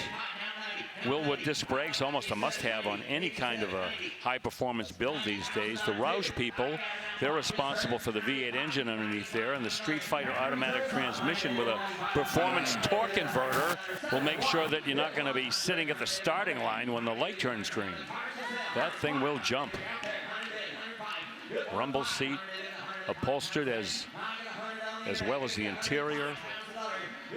Into six figures. $100,000. Hey, I don't care what you're driving. If you're sitting in traffic at the In-N-Out Burger and the light turns green, you're still going to be there. Oh, you're right, boy. Wow, look at that. Burger. Yeah. $100,000. What a build that is. No gripes at all. Nope. Okay, we keep adding to this six-figure club, and it's going to get more crowded at the top as we go throughout the day today and even tomorrow. Now a 1932 Ford Highboy, Bill. Telling you, Scott, these simple but effective hot rods are just so stunning. This one, the Highboy body style for this Deuce. V8, of course, you know, we can't see it, but I'll bet you that's a small block underneath there, probably a 350. Automatic transmission. Beautifully presented interior there. And there you go, those kidney bean style wheels again. These from American Racing with Falcon tires.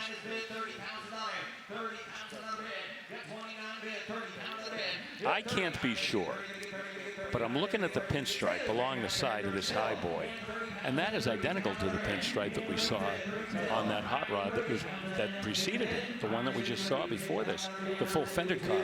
Oh, that pinstripe is a dead ringer. Okay. Same consignor? I can check that. Yes, sir, it is. There you go. Right. Yeah, no, I think you're right. Yeah. Okay. Bada boom. Well, this one reaches a high bid of $30,000. Way below. So it will be available. Yep, that bid goes on. More coming up from the Peninsula. Stay with us here on ESPN Plus.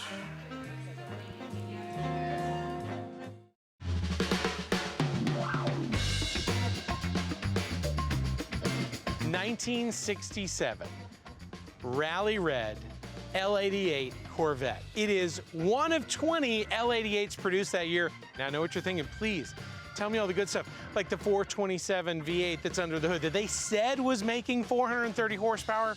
It's not. It's a lot more. It's closer to 500. How about it's got the Muncie M22 Rock Crusher 4-speed transmission? You bet. Oh, does it have air conditioning? Of course not. It's an L88. You don't get air conditioning because you got speed, you got style, you got power. And someone is going to be lucky enough to take this bad boy home when it crosses the block here at Mecum Monterey.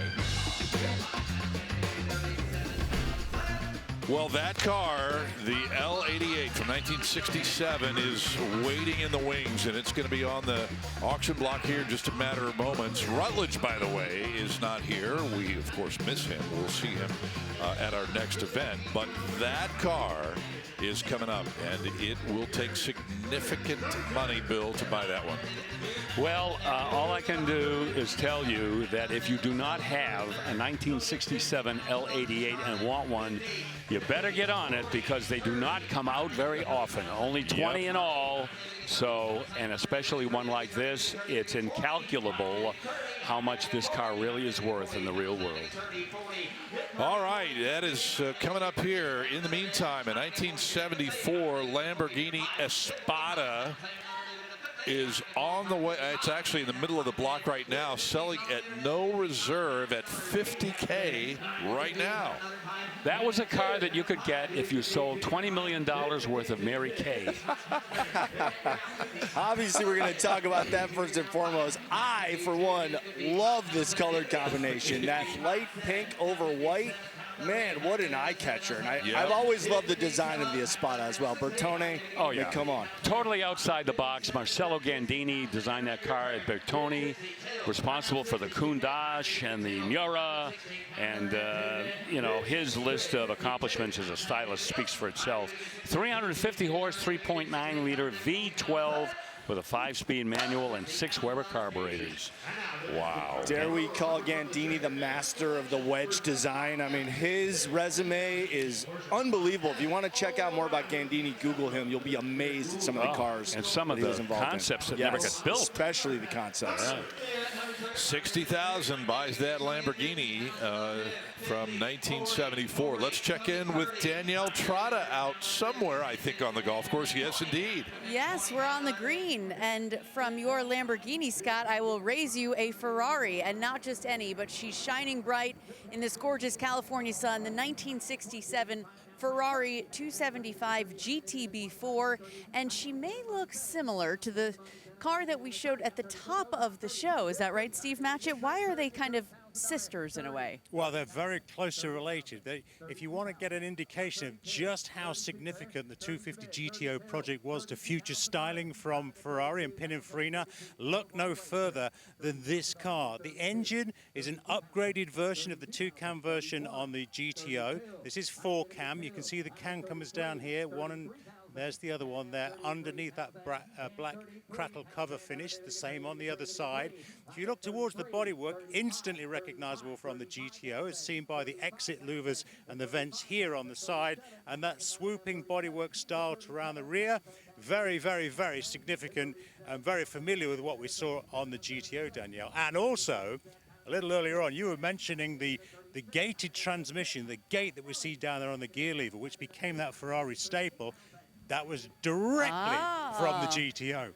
Of course, that became a landmark of Ferrari design, right? It was there for years and years. So the gear shift transmission, the exit vents, the bodywork styling, the engine, that's just how significant Ferrari saw that GTO project and went on to the 275. And I think they were on to something, Steve Matchett, because this estimated value here, when it crosses the block tomorrow, could easily get to $2.5–3 million. Yep. Was this widely accepted by the consumer market back when it debuted? Yes, it absolutely was. The Ferrari customer base loved the car.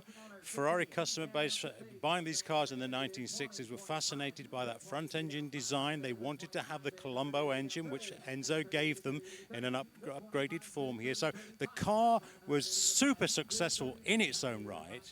But again, when we think back to the top of our show, when we're looking at the GTO, you can see exactly where this came from. Yes, there are so many similarities, and the personality that you were able to drive on the pedestrian roads here, from the racetrack to the pedestrian vehicle, right? Ferrari knew how to do it. Scott Hoke, this is exquisite, and again, crossing the block tomorrow here in Monterey. Oh, there is a little trio of outstanding cars that you guys are among right there. Another Ferrari behind that red one and that little Porsche to the right. Oh my goodness. Good stuff coming up here tomorrow in Monterey. Thank you, Danielle and Steve. And we right now will focus on a 65 GTO from Pontiac. Scott, there's a whole slumgullion of things going on here with this 65 GTO. It has a 400 cubic inch V8 in it. Well, wait a minute. What? That didn't come along until 67. And the 400 has tri-power on it. Wait a minute. That ended in 1966. I'm trying to make sense of all this here. And it's got a Tremec 5-speed transmission. But again, it just goes to show you with a little creativity, and you got the right parts, you can make anything you want. And let's not overlook the Hertz wheels that are sitting on this GTO as well, all the way around. Boy, $45,000. Man, I'd pay twice that for that goat. And quite fitting that going across the block came right after the Ferrari previews, because John DeLorean famously named it the GTO after the Ferrari GTO. And was it Motor Trend magazine that was going to have a face-off between the Ferrari GTO and the Pontiac GTO, but Ferrari did not show up? But that is a great story. I wish we had time to get into it, but you're right, yes. You've been running out of time on a lot of stories What's today, happening? haven't you? Hey, here's a 1952 Dodge Power Wagon. Look at this. Just fantastic. And a bid already reaching to $37,000. Maybe going up from there. Yeah, you know, we see these unusual vehicles come through that have had pricey, expensive restorations on them. And yet these are not vehicles that, at least at this time in history, is going to give you all that money back again. Look at that. We're at $40,000. I mean, that'll probably buy you the paint job that's on this truck with the two-tone, the red and the black. It's just such a different and cool look. Yeah. How about an LS1? They put an LS1 in this. You know, a GM engine. 4-speed automatic. I mean, every time you take a look at the things they did to this, you can hear the cash register go off on your head. Ka-ching, ka-ching. 42. I got good news. $45,000. Rules in effect, sir. Race your bid $45,000. You own the truck. Trev Morvek is invoking the Mecum rule at 45 grand now. Now that seems pretty darn easy right there. $45,000. If you want it, 45.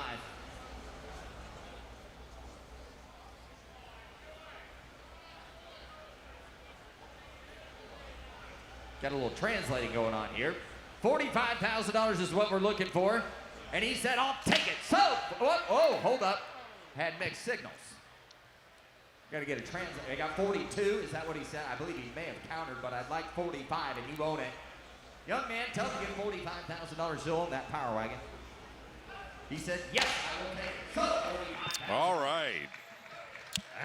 After a bit of a false start there, everything is in order. Yep. And that Power Wagon brings $45,000. One of the all-time Corvette legends is on the auction block right now. And when you say L88, that says a mouthful, but in 1967, the rarity of the car in this model year, Bill, is what sets it apart. Every time we get an L88, which isn't every auction, obviously, we always have so many things to talk about in terms of how important these cars were, how they came to be, why that engine is such a remarkable engine in Corvette history, the 427 cubic inch engine with that aluminum cylinder head setup, rated at 430 underrated horsepower, and we know the story behind that. Corvettes at that time would give you 435 horsepower if you got the L71. That's the one Chevy wanted to have. Zora Arkas Duntov didn't want these cars on the street. Eventually, a lot of them did. But this car, not only the only red-on-red L88 from 1967, but it has a laundry list of certification and awards from Bloomington Gold and NCRS. It is such a well-known car in the Corvette community, and its luster has faded little over the years. It still is just probably one of the most desirable L88s ever created. Second year in a row that we've had a one-of-one L88. Last year here at Monterey, we had the one-of-one black-on-black L88 come across. Was that the Tony DiLorenzo? Yeah, I think it was. Yeah. And so we've got this one here. And Bill, let me ask you a question about when you were going to order one of these in 1967. Did Corvette Chevrolet discourage people from doing that because Zora didn't want them on the street? Actually, from what I understand, that you had to know the secret handshake in order to get yourself one of these cars. They were not like a regular production order kind of a thing where you just tell a dealer, I want this, I want that. And the L88, they wanted to keep those under wraps as much as they could. Of course, you know, a dealer that wants to sell a car is probably going to bend a little bit. But again, only 20 of them were built, and Chevy was hoping they'd fall into the hands of racers, privateers primarily. Remember, this was during the racing ban at Chevrolet, so they really couldn't openly campaign these cars with factory backing, although they would help people out the back door. That's what I mean about the history of these cars. So much to talk about. And hence the Fugazi horsepower rating. Yeah, that was, you know, so far from the truth. You know, easily 500, maybe more. That secret handshake was even more clandestine, I think, than the Copo program, right? Yeah. I mean, it was the back door. Yeah, and the Copo program, again, that was a Don Yanko creation so that he could create his cars with the engines already in them. Sure. When he got them from Chevrolet. But it's such an exciting time back then because performance was so important to the manufacturers in terms of street cars, in terms of race cars, and there was a lot of gamesmanship going on. And taking a page out of DeLorean's playbook, too, when he created the GTO. Same deal, kind of backdooring the performance. 2.6 million is the number we're dealing with at the moment on a multi-award-winning car from Bloomington Gold, the NCRS, and more. And it gets to 2.6 million. And I think that is where it will finish. So have that number in your head as you head to the bid goes on desk. 2.6 million. It ends there now, but let's wait to see what happens post-block on that. Yep. Well, here is the third 2023 Challenger Demon SRT Demon 170. So we've had one at 110, one at 112.5, and now this one. This one done up in Tour Red, getting a look at that 6.2 liter supercharged V8 making 1,025 horsepower. This one also no carbon wheels, no sunroof, no matte black finish over the top, but it does have it on the hood, does have the rear seat, and it does have the passenger seat, which were, you know, homages to Dodge's drag racing days as well. You know, just about all of the Demon 170s that we see coming through here seem to be loaded with a lot of options. Could you get a stripper?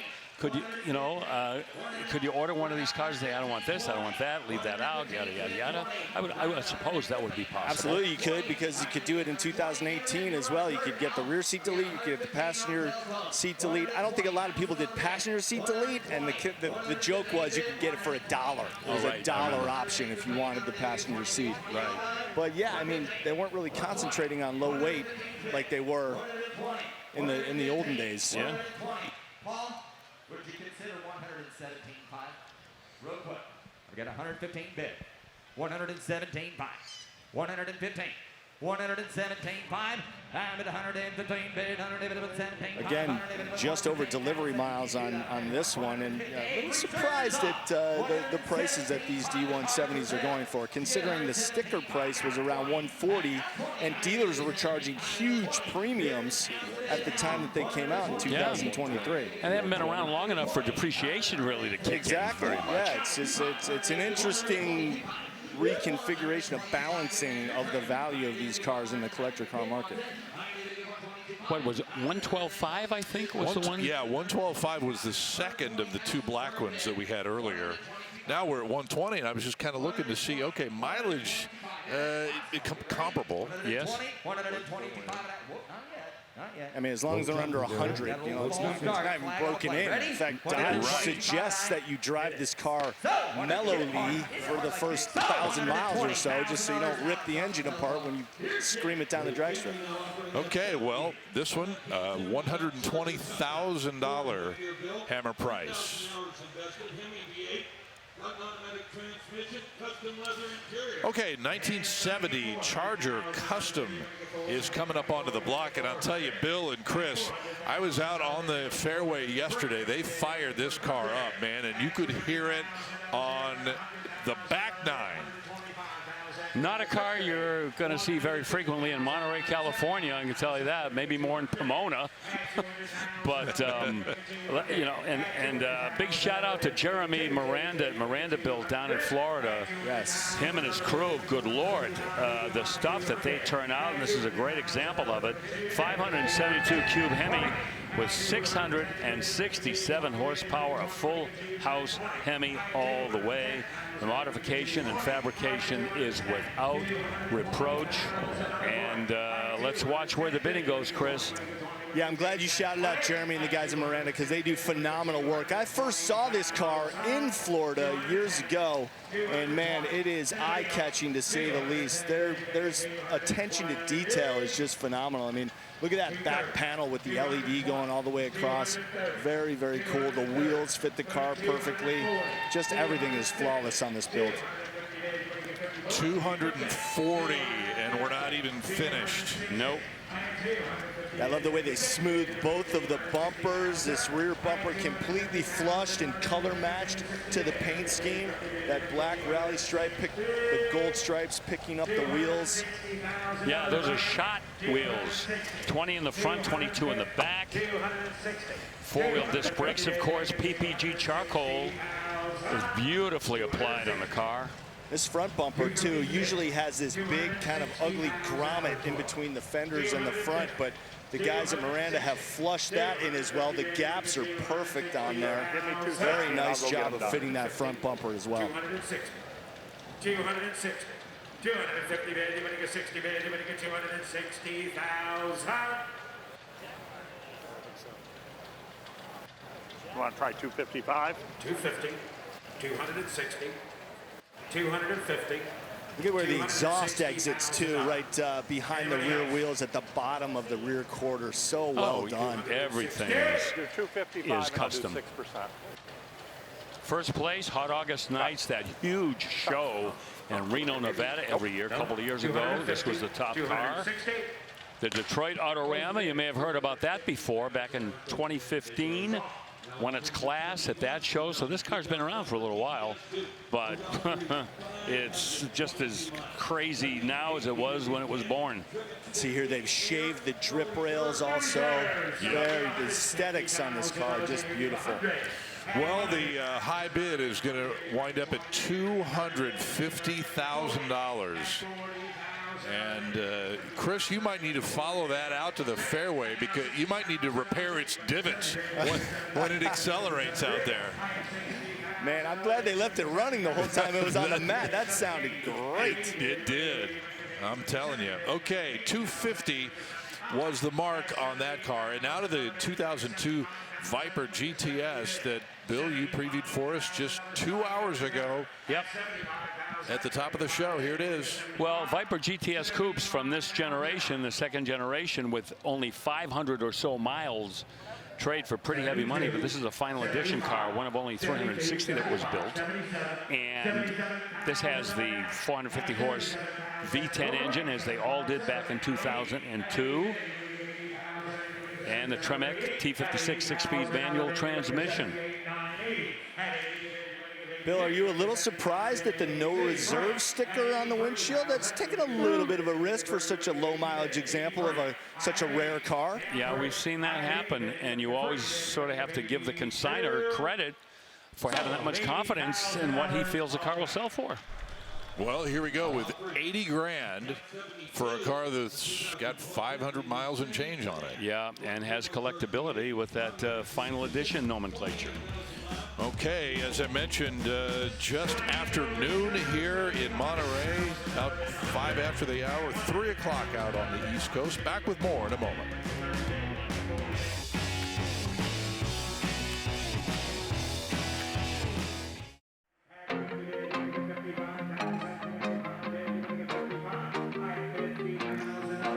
Time flies when you're having fun, doesn't it? Already halfway down on our first day in Monterey. Another 2 hours still to come, streaming live here on ESPN+.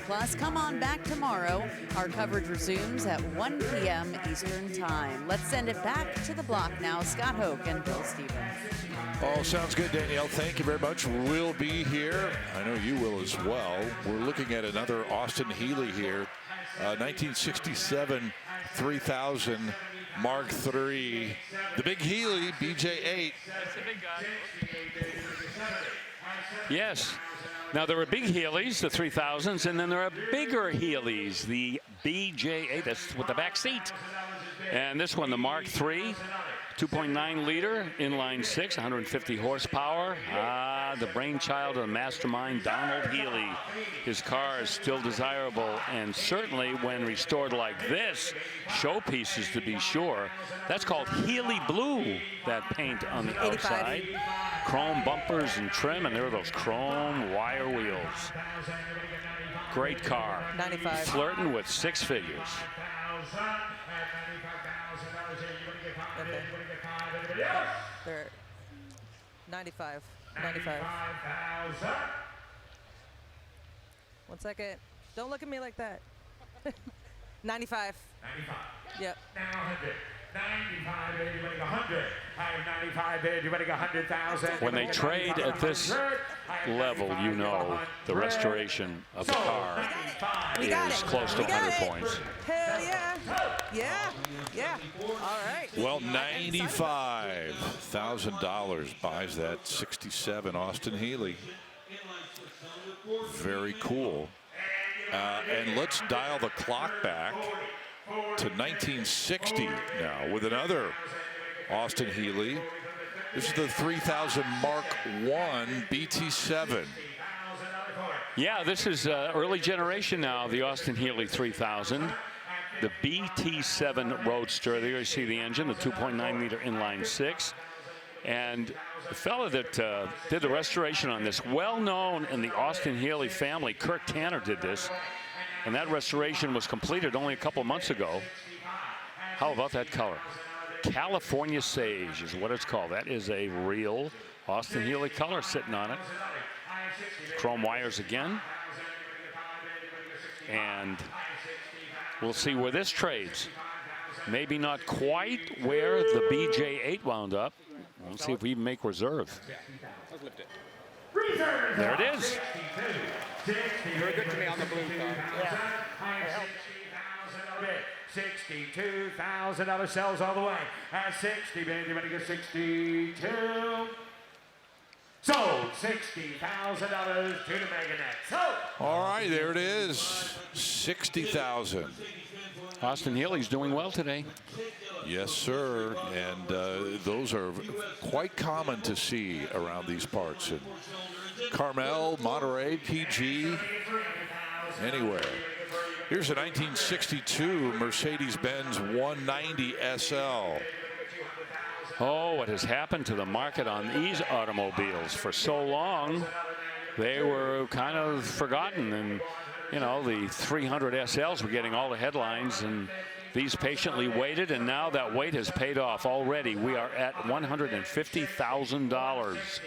1.9 liter inline 4-cylinder engine with that fabulous Mercedes engineering throughout the car. 4-speed manual transmission, Solex carburetors as factory installed. Fit and finish. Oh, Mondo Biondo.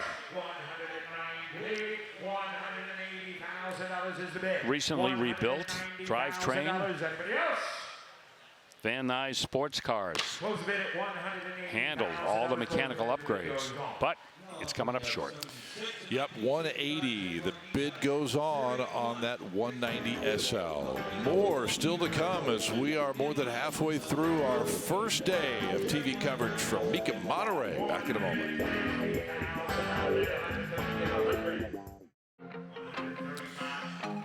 Welcome back to Mecum Monterey, and a trio of Alfa Romeos on display out here. Very appropriate for this part of the country. The Giulia Q4, a little hot performer there in the middle, and the blue one on the left, the Tonale. They just celebrated the 100,000th Tonale built a little bit earlier this year. A little compact crossover, the first hybrid powered Alfa Romeo. And we are very fortunate to have Alfa with their display here, answering all kinds of questions for folks just before the cars that are in that staging lane make their appearance under the big tent. And speaking of under the big tent, that's where this 1959 Impala is waiting for us, a $150,000 bid, and the consignor built this car, restored it himself, originally a guy from Norway, Bill. Yeah, that's an interesting story right there. And I'm thinking that that will probably get some activity at the bid goes on disc. That's a fantastic restoration. Plus, it's got the desirable 348 big block V8 engine in it with a tri-power, which makes it twice as desirable. So let's see what happens. Yeah, he started that. The car was actually a basket case when he got it about 10 years ago, and now you're looking at the end result. So 150, and we'll see what happens at the bid goes on that Impala. In the meantime, 1974 Di Tommaso Pantera Custom. Wow. Custom is right. Whoa, man. All kinds of eye candy here. Woo, look at that. Yes, sir. Nitrous oxide plumbed into that 351 that has a custom fabricated induction system. And that nitrous, that's not just for show. That is hooked up and ready to go. 5-speed manual transaxle. That was all done over by Panteras by Wilkinson in Paramount, California. And yes, that is the sound you hear. 580 horsepower on the dynamometer. 500 pound-feet of torque. And you hit the nitrous button and you're up to 800 horsepower on this Pantera. You see the flares, you see the rocker panel body kit there. Beautiful wheels. I'm just closing my eyes. I don't see any of that. I'm just listening to that exhaust. Oh, boy. Yep, that is rock and roll. 150. Close the bid at $150,000 in the bid. Okay. Now offering up 79. Big money build. Porsche 911. So the Impala and the Pantera Custom both go to bid goes on at $150. And we get to see next another 911, 1994 from Porsche. Has this ever had a makeover? Wow. 3.6. Yeah, that's another statement. 3.6 liter, flat six, 274 horsepower. One of 427 of these 964 speedsters were built for the United States. Modified by Vittorio Strosek. Boy, this has had, I mean, the full Monty. Sent to Strosek GmbH in Germany for the conversion. 5-speed manual transmission. Colors maritime blue. Aerodynamic speedster body. Recaro bucket seats. You may have seen those very quick on the inside. Modified independent adjustable suspension from Strosek. Wow. Yeah, I mean, nothing's been overlooked. This is a hot rod to begin with. I mean, Yes. a significant car. Forget about the options or the custom work and the modifications. Wow, 125, and the bid goes on for that speedster from 1994. Let's check in with Chris Jacobs for another. He's in the 303 staging lane for another one that is coming our way in a little while. Oh yeah, Scott. Well, from an upgraded Porsche to one that certainly doesn't need it. This, of course, is the legendary 930 Porsche 911 Turbo. Now, when it made its debut in 1974, it set the world on fire. Porsche had finally come out with a customer turbo car, and by this time, 1978, its performance was fully flushed out. You're getting a look at the unusual aspect of this car. Guards red exterior, but a brown interior. What a cool, unusual color combination. Sunroof car, powered by that legendary 3.3 flat liter 6-cylinder, backed up by a 4-speed transmission. Had to have a 4-speed to handle all that torque that this car created, and of course, also legendary for its dangerous driving quality. All that weight in the rear created that understeer, and a lot of times guys didn't know what they were doing and they lost control with this car. So you got to be careful. But man, what a gorgeous example, and it will be coming across the block very soon, Scott. Well, I'm happy to report, Chris, that I've actually had some seat time in a 930 Turbo, and I kept it on the road. Oh, God love you, Nice. man. Good for you. Trailing throttle oversteer. Yes, man, they can be finicky if you are not careful. Chris is exactly right. All right, that's coming up. In the meantime, we have a 2018 Mercedes-Benz AMG GT. Oh, another bombshell Mercedes performance roadster here, the AMG GT 400. 69 horsepower, twin turbo, 4-liter V8, 7-speed, dual clutch automatic transmission. And during this period, AMG GT, the SLS GT coming through. So many performance-oriented Mercedes-Benzes throughout this time period. This was one of them. Actually, this was the little brother to some of the other ones that came along later with even more horsepower. AMG performance exhaust on this. AMG 10-spoke forged wheels. You got 19s in the front and 20s out back.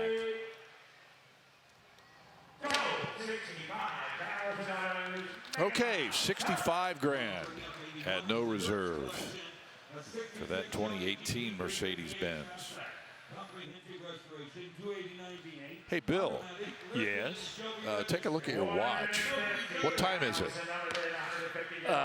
It's GT 350 o'clock. Well, it's Hertz o'clock. Oh, Hertz o'clock. For at least a minute or so. I was almost right. There are a number of these Hertz-related cars. We're going to start with this 1966 GT350H, kind of the grandfather of what is to come in a few minutes. Yeah, this started it all, and Chris gave us a preview of this car a little bit earlier.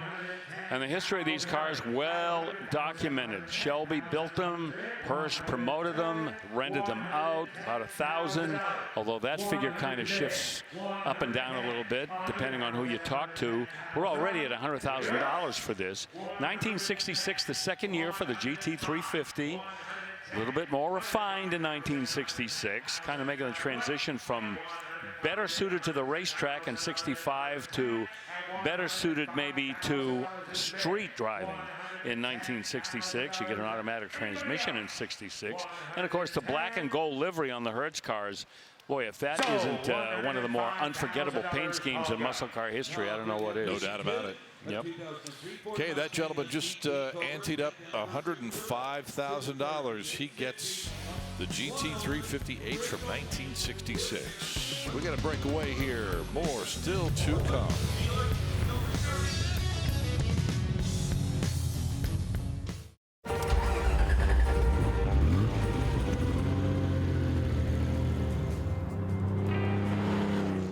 My name is Jack May, and the car is a Ferrari Dino 246 GTS. The Cannonball is a race across the United States. The only requirement is that you go on wheels. I said, Rick, you want to drive the Cannonball with me? He said, sure. And put down the car, and they immediately accepted it. They wanted a Ferrari, of course. We started in the rain. We went to jail for an hour, hit 2 jackrabbits at a high rate of speed. We went through a sandstorm. Despite that, we still set the world's record. 35 hours and 53 minutes. And they don't run the Cannonball from New York to LA anymore. So our record in the real Cannonball will never be broken. Well, I guess the reason I didn't restore it, I didn't feel like it needed it.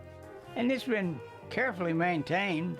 June has taken care of it like her baby. She's a very talented mechanic and a good friend. It's nice to see something that's honest. You know, I mean, so many times you go to a car show and you see a race car that's been restored beyond what it was when it finished the race. Yeah, they're beautiful cars, but are they really representative of what they were meant to be?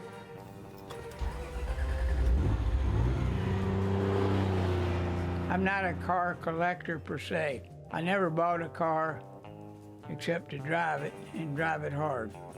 I think it'll bring tears to my eyes when it's gone. Well, that Dino 246 GT, the Cannonball Dino, is coming up tomorrow here in Monterey. There you see a live picture of it. It is the third Dino 246 GTS here in this lineup. We had one earlier that brought $250,000. We've got one coming up here in a little while. There it is. It is on its way into the tent here at Mecum Monterey. We'll cover that here in a little bit. In the meantime, 2022 Shelby GTH on the block now. Bill at no reserve. Yeah, you mentioned before the break that we were going to do Hertz o'clock, and here's the other end of it right here, the GTH from 2022. Only 28 miles on this car, and once again, it's that collaboration between Shelby and Hertz that has existed since 1966. 450 horse, 5-liter Coyote V8 in here with a 10-speed automatic transmission and a limited slip rear end with 355 gears. Yeah, 28 miles on the clock. Car has barely ever been used, except maybe to just get people all excited. $50,000 right now, no reserve. All kinds of options in the car. You name it, it's got it. Voice activated touchscreen, Borla exhaust, Magna Ride damping system in the suspension, leather interior with Recaro seats. Got it all.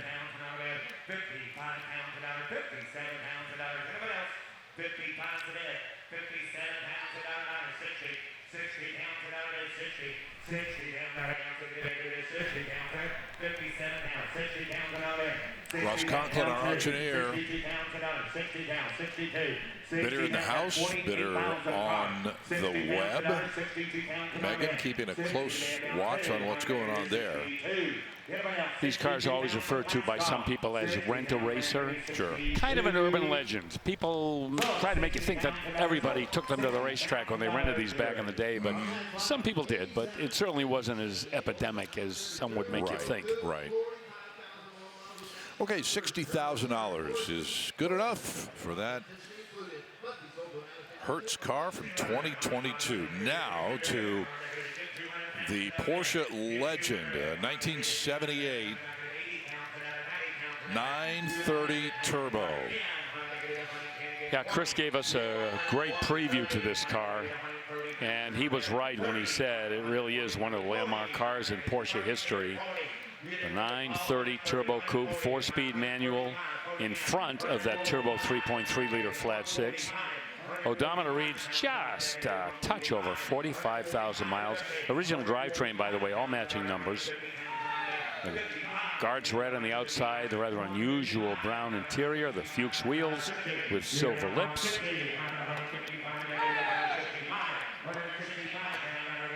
And a thoroughbred sports car in anybody's book. Hey guys, we were talking about that, you know, the oversteer before. That's really due to that little bit of turbo lag that kicks in. You're not ready for it. When it kicks in, you accelerate up, and if you're not going in an absolute straight line, there's a good chance you lose control. Yeah, that is true. And any, you know, race driver or even driving instructor will tell you the worst thing that you can do in the middle of a turn is to hit the brake if you think you're going too fast. It's counterintuitive. You should actually get back into the throttle to save it. Yes, sir. 162.5. But officer, I felt like my car was going to spin out. That's why I accelerated. Put your hands behind your back, sir. 175. Raise your bid 175. Let's see if he comes up a little bit. And then we both win. Raise your bid 175. Nobody else in the Not a lot of these built between 75 and 80, only 7,300 globally. Yeah, I think Chris mentioned earlier this year when we had one of these that this has a 4-speed transmission because the 5-speed hadn't been perfected to the point that it would take the power of the turbo. You got 165. 155. Raise your bid 165, sir. Raise his bid to 165. 165. Hey. Reserve is up. Oh, wow. 160. Wow. Excellent. 165. Get 170. Anybody else? 165. 170. So $165,000. So 165. Wow. Someone just bought a car that will forever be desirable and make people jealous. I had a poster. You know, we talk about what poster was hanging on your wall as a kid.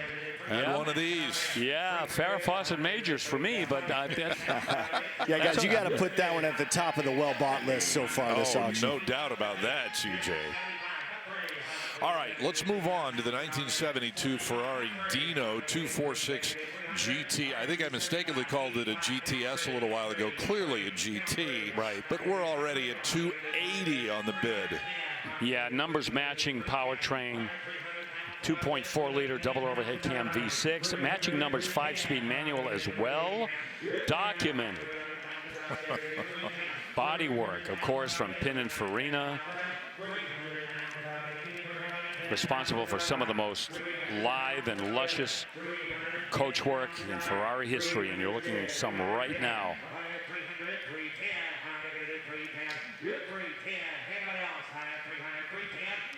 Now with $300,000.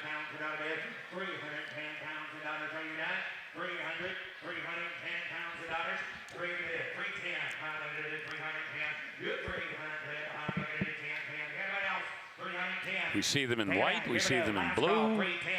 See them in black every now and then, but a red Ferrari of any model, any level, any year is what people think of when you say Ferrari. Our man Steve Matchett, a former Dino 246 owner. Right.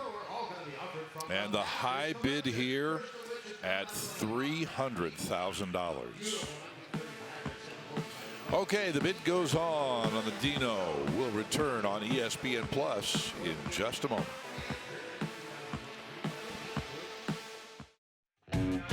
A gorgeous summer day here in Monterey Bay. We get off the air at 2 p.m. local time here. Maybe I'll head to the beach. Maybe I'll cruise on over in this beauty if I have about $500,000. That's what it could go for when it crosses the block in a matter of moments. 1961 Chevrolet Impala with a custom bubble top. This color is grabbing so many folks' attention out here. It's called Dirty Martini Green. You almost don't want to touch it. You feel like the paint is wet. This is perfection. It could reach $500,000 because of all the custom original work that's been done. It's won just about every award that there is to win. The Triple Crown of Roddings, the Best Street Cruiser Award. You have Danny here in the passenger seat. He is the owner of this Impala. I said, Danny, why do you want to sell this? He said, because I live in Atlanta, Georgia. I've won every award you could possibly win in the Southeast. So I thought I'd bring it on over to the West Coast, and I hope a collector buys it, shows it off, and enjoys it as much as I do. It is literally rolling into the big tent, Scott, here, headed your way in just a matter of moments. She is stunning. Oh, my goodness. That is first ballot Paint Hall of Fame all the way, and then there's all the other stuff about that car that we'll talk about. Danielle mentioned a few of them. My goodness. Hey, you know what? We need to take a look at something that just happened a matter of moments ago, Bill Stevens. A 1930 Packard 745 Deluxe 8 Dietrich convertible sedan just sold for $130,000. Oh, Scott, a veteran of Pebble Beach 2 years ago. And it was driven on that Pebble Beach tour, that famous tour, early in the morning on the day of the Concord. Just so much about this car to just be impressed by. Wow. And yes, big money. $130 was the price tag on that Packard. 1970 Jaguar E-Type Series 2. We had a Series 1 earlier. Yep. The Series 2 reaches a high bid of $70. Yep, Series 2 winding down in 1970. 1971, that 12-cylinder engine came in. This with a 6-cylinder, the inline 4.2-liter engine. And 70 is going to be short, and I can see why. Wow, what a ride. Yow. By the way, speaking of cruising around Pebble Beach, I happened to be out on 17 Mile Drive the other day. The Pebble Beach Motoring Society was driving by in a bunch of pre-war classics. It was quite a parade. Oh, I'll bet it was. It was really cool. Totally random. Didn't expect it, but it was fun. Did you pay to go on 17 Mile Drive? Yeah, it's like $12. And you paid it? Yeah. Oh, good for you. Well, you know, I wouldn't have expected that. Here's a Ferrari 360 Spider from 2003 and an $80,000 bid. Yeah, you know, back in 2003, this was the hot setup from Ferrari, the 360 Spider. The open car, a la the Spider, 3.6-liter V8 here with a 6-speed automated manual. We were beginning to see this type of drivetrain coming through, getting away from the manual shifters. This has got the drilled and slotted groove vented disc brakes, a little extra there. You see it has the Scuderia fender badges there as well. And not a whole lot of miles, a little over 14,000. This could be a sub $100,000 Ferrari. We will see what happens. And that's a rarity. Yeah. Are you going to start talking at 95? If they get to 95, will you lift reserve? Coming out with $85,000, you know? Where did I take the car home? So at 100, you would sell it. Now 90. Now 98. Yeah, I know. I've got 87.5 is what I've got. What's the very best? It's all condition on those things, and that thing's good. Yep. So I got to be over 100. If I get 100 bid, would you sell it? At that point,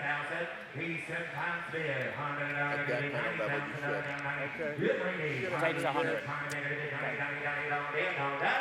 Takes 100. Takes 100. Takes 100. Takes 100. Close bid, it takes 110 pounds and No, takes 100. 100. Oh, it's even better. Takes 100, sir. Give $100,000. Well, I like the 110 a lot better.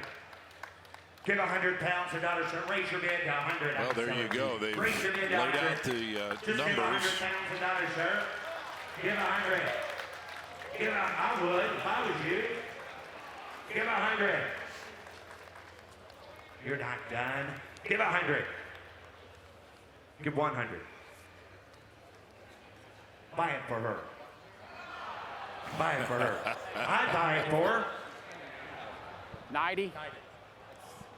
He raised his bid to 90,000. Right. Okay. Would you entertain 95, Yep. sir? Got to understand that. Yep, I do. All right, we got 90,000. That's not going to work. Takes 100. Okay, we're going to close bid $90,000. Okay, at Bid goes on. $90,000. Close bid. That is going to be the high bid on that Ferrari. By the way, I have a by the way too, but you do your by the way. okay, I did try to drop your brother-in-law's name when I entered 17 Mile Drive. They'd never heard of it. They've never heard of it. I'm not okay, surprised. Your turn. I mentioned that this was a hot one in 2003. Remember the Ferrari Enzo debuted in 2002, but they were sold out before anybody had a chance to buy them, so people were turning to these. Yep. And it's still available. You know the score on that Ferrari. Here is a 1936. You want to talk about an about face? A 1936 Dodge D2 business coupe. Yeah, the total opposite on the collector car spectrum right here. Little 6-cylinder engine, only 217 cubic inches. This was not built for speed. 3-speed manual transmission. This is the kind of car that America was driving to work every day in 1936. Nothing fancy, nothing over the top, something that had to be reliable, and obviously it had to be pretty durable because the roads really weren't that great back in the 1930s. And these were the cars people were buying. Well, hey, how about that? $26,000. Very cool car. And you know what? You could drive that today. You could have some fun with that. Absolutely. And you would be right at home anywhere you drive around this area. Be a head turner. They'd love it. Absolutely. Well, you know what? Before we get to our next car, we need to check in with Chris Jacobs standing by with today's Stay-Built Performance Tip. Chris? Yeah, Scott. Well, no matter the level of car that you're looking at or the shape that it's in, Stay-Built can always help it be better with a little bit of protection. Throw a little bit in your gas tank. Keeps your fuel clean and keeps your performance at top notch. And we're looking at this 1968 Camaro, and we are not going to trust the badge on this one. Yes, it is powered by a 396, but there's no indication on the consignment sheet that this is a factory SS car. Also has those RS style hideaway headlights. No indication that it's an RS either. So we're just going to call this a state of the basic 68 Chevy Camaro, but it is powered by that 396, backed up by a 5-speed transmission. So, definitely a solid power plant here. It's got the cool looking rally all the way around. Very cool kind of gunmetal gray color with the black stripes. Nice looking car, especially in a convertible. So doesn't matter what it left the factory is, powered by that 396 now. So going to be coming across the block soon, guys. Watch out for this one. All right, CJ, thank you very much. And that is our Stay-Built Performance Tip. More at StayBuiltMecum.com. Bill, I have a confession to make. What? When I started reading about this 1949 Packard Custom, the reserve has just come off, by the way, I got to the engine and I saw 327 and I thought, wait a minute, they dropped a Corvette engine in it? No, it's a 327 straight 8. Yes, it is a bespoke 327 from the people at Packard. And yeah, just sold for $35,000. That is really cool. Yeah, it is. Well, you want to talk about really cool. I was out there on the 17th fairway with this yesterday. Believe it or not, it's a 1951 Lincoln Cosmopolitan Club Coupe that is all original. Yeah. First of all, unrestored. Go ahead. Hardly ever get one of these coming through here. The Cosmopolitan Club trim level on this 51 Lincoln. It's got the V8 engine, V8 powered here. And back, believe it or not, there was kind of like a power struggle in Detroit when it came to what you found under the hood of some of these premium cars. So this one kept pace, this Lincoln with the V8 engine. It's a flathead with an automatic transmission. And it will not be a very expensive automobile for anybody to own. Nope. But it's not about that. It's about the originality. Yeah. I mean, it's been untouched. Great conversation piece.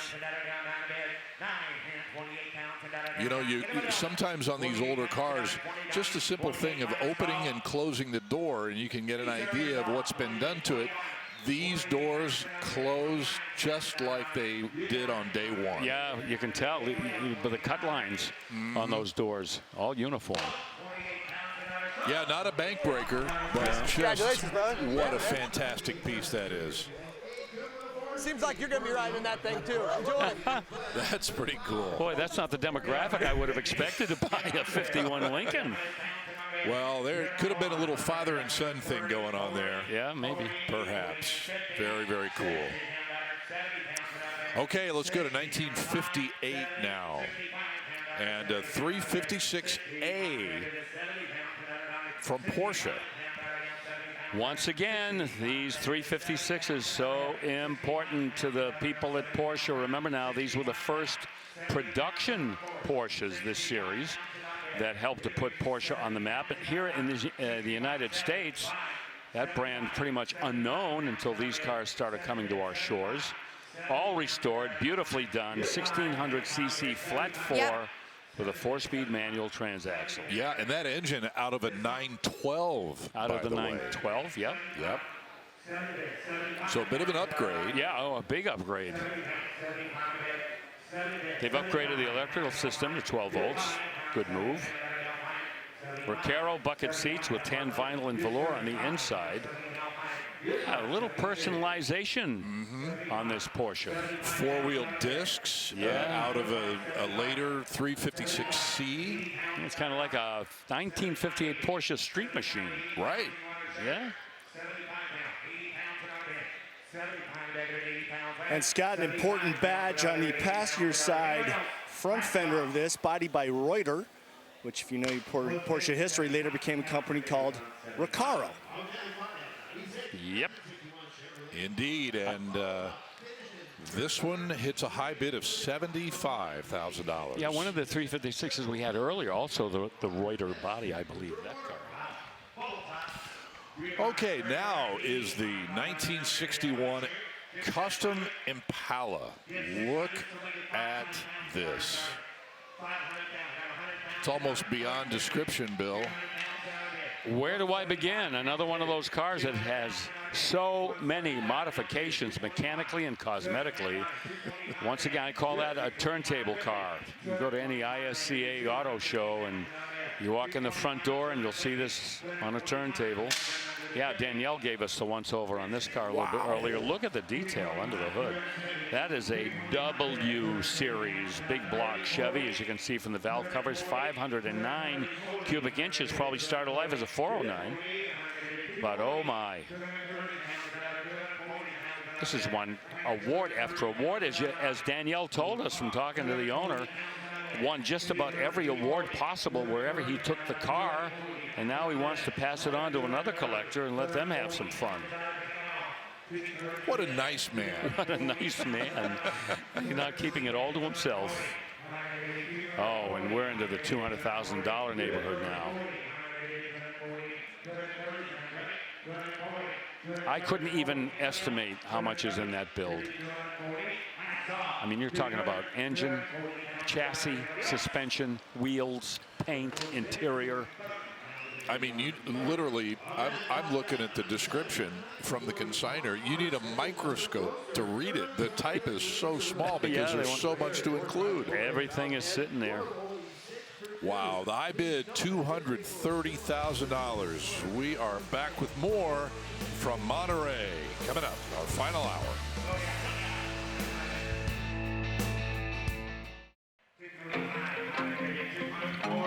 It's a beautiful day at Delray Golf Course here in Monterey, California. A little more action, though, perhaps, under the tents here, as not one, but two gorgeous, iconic antique cars are going to cross the block. Why do I say two? Because you're about to get somebody, if the price is right, is going to get two supercharged Auburn. It's a pair offering. This is the first one you're looking at here, a 1935 Boattail Speedster. Both cars, black over red, they are offered together as one lot. The car you're seeing now, this Boattail, at the time of restoration, it was discovered that the frame was originally painted red. And it's a well-known fact that a lot of the show cars were in red. Now, both of these done in black. And take a look at this second car. Again, I'm not sure that we see this often, Scott Hoke, when two cars together are offered as one lot, and they are so iconic, but they're both extremely different. Just came into the big tent. In a matter of moments, they'll be crossing the block soon. Would not surprise us if this collection, both of these cars together, are over $500,000. Yes, Danielle Trotta. That is highly unusual, especially for a pair of cars like that. We see it from time to time. It's not unprecedented, but those are coming up in a little bit. Need to update you on what happened just a couple of minutes ago, in fact, while Danielle was previewing those Auburns. A 2015 Ferrari 458 Spider just sold for $240,000, and that puts it right behind a 1972 Dino at $250 in the number 2 spot. For now, stay tuned. All right, before we get to a couple of monumental automobiles, 1995 BMW M3 selling at no reserve. Boy, the word people use when they describe the driving experience of any BMW M3 is satisfying. They're quick, they handle, they brake. They also have a certain level of luxury that actually kind of flies in the face of that whole M recipe for performance. So still desirable cars. Sold it for $33 at no reserve. And now the unmistakable J model Duesenberg. 1929, this one. This is a Legrand blind quarter Brougham, Bill. That engine, that Lycoming inline 8, makes 265 horsepower. And you know what, Scott? That's the original engine. Yep. 3-speed manual transmission, original. The short wheelbase chassis, 142-inch, original firewall. And I point all of those things out because when you bought a Duesenberg, that's basically what you bought. You bought the drivetrain and the platform, and then you went to a coach builder and you specified exactly how you wanted the car finished. How about this? We see a $700,000 bid. This car was delivered in 1929, August 16th. So what is that? That's tomorrow. Tomorrow. In 1929. What are the odds, huh? Libby's Classic Car Restoration in my neck of the woods, Shrewsbury, Massachusetts, did the mechanical restoration on this Model J. And I love the story of how the Model J was born. You know, Mr. Cord, remember Mr. Cord who built the Cords? Well, he bought the Duesenberg company, Everett Lobb Cord, and he went to the Duesenberg brothers, who stayed on, at least for a short time, one of the brothers, and said, I want you to build the most expensive, the most powerful, the most luxurious car in the known world.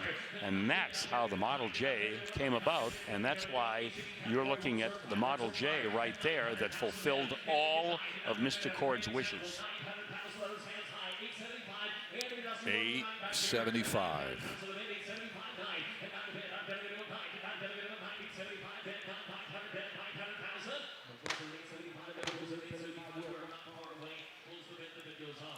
Well, interesting to hear Matt Morveck say we are not far away at $875. So the bid goes on the Duesenberg for now. $1 million will buy it. Oh, yeah, sure. $1 million, I guarantee you. Now to the pair of Auburns, and I mentioned after Danielle's preview that it's not unusual for us to have two cars selling as one lot. However, I don't think we've ever had anything at this level. No, not usually. A boat tail speedster and its lot mate. Yeah, the Phaeton. Yes, thank you. Yep. And let's talk a little bit about this supercharged Auburn boat tail speedster, 150 horsepower. And a fellow by the name of Ab Jenkins was the test driver for Duesenberg and Auburn. And there's a plaque on the dashboard of these cars that certify they will do 100 miles an hour. Ab Jenkins certified. The SC stands for supercharged in the name of these cars, and they are award winners. The Classic Car Club of America first prize winner in the senior category, ACD. That's Auburn Cord Duesenberg show, a senior winner not long ago. Antique Automobile Club of America. Oh my.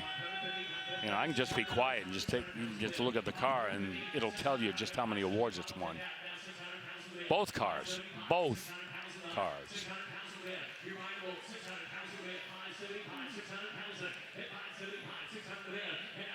One price, two cars. Very few automobiles could match the exclusivity of these cars back in the day. Duesenberg, Cord, Auburn. First class craftsmanship, hand built, finest materials. So many celebrities drove around Hollywood, Beverly Hills, in automobiles just like this. Jimmy Cagney, Clark Gable, Gary Cooper.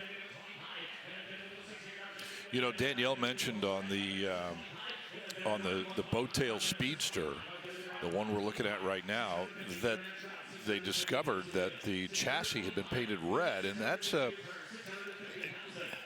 hard to say it's ironclad that this happened, but it very well could have been a show car, a demonstration car back in the day.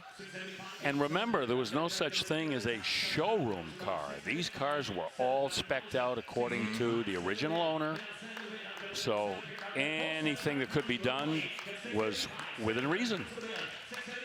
You see those exhaust coming out of the side, another indication that is the supercharged Auburn. Yes or no, 675 about you. You want to get 700,000, 675. 7 bid. I'm gonna roll muscle. 675 bid. 700,000 bid. 675, 700,000. Here to bid to get 7. 7 to bid. I'm gonna bid of a 675. 7 to bid. Down. I'm gonna bid of a 700,000. And then 7 to bid. 7 to bid. You're buying a pair, sir. I'm gonna bid of a 700,000 to bid. 675. And to bid of $700,000. I'd have. Folks, the next bid is we're gonna take the reserve off on them cars. That's an opportunity to buy in the pair. For $700,000, next bid buys the pair. $700,000. $700,000 bid, folks. We're opening up the book. We're letting you know $700,000 is where we're going to be. You want to give $700,000? If you bought these, one for you and one for Nancy, which one would you get? I'd have to take the one that would go faster. Just being honest. Last call, I'd have $700,000. You're going to close it here at 675. You're going to close it softly at 675. Wow, so 25,000 away from the reserve coming off and a possible sale. Potentially. Keep an eye on this. Oh, my goodness. How often does something like this come along for somebody? Yep. I mean, you got an instant collection. Exactly. So 675 is the bid goes on number on that pair. All right, a 1971 Mercedes-Benz 280 SE is right behind the Phaeton. I'm curious to see where the bidding goes on this. These 280 SEs, the convertibles especially, are not inexpensive. We'll see what the fixed roof version goes for. 3.5 liter V8 with an automatic transmission. Well presented. Look at the paint on this.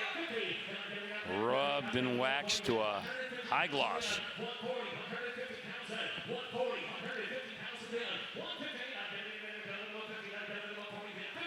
Yeah, there we go, $140,000, and we're not done yet. I had a feeling.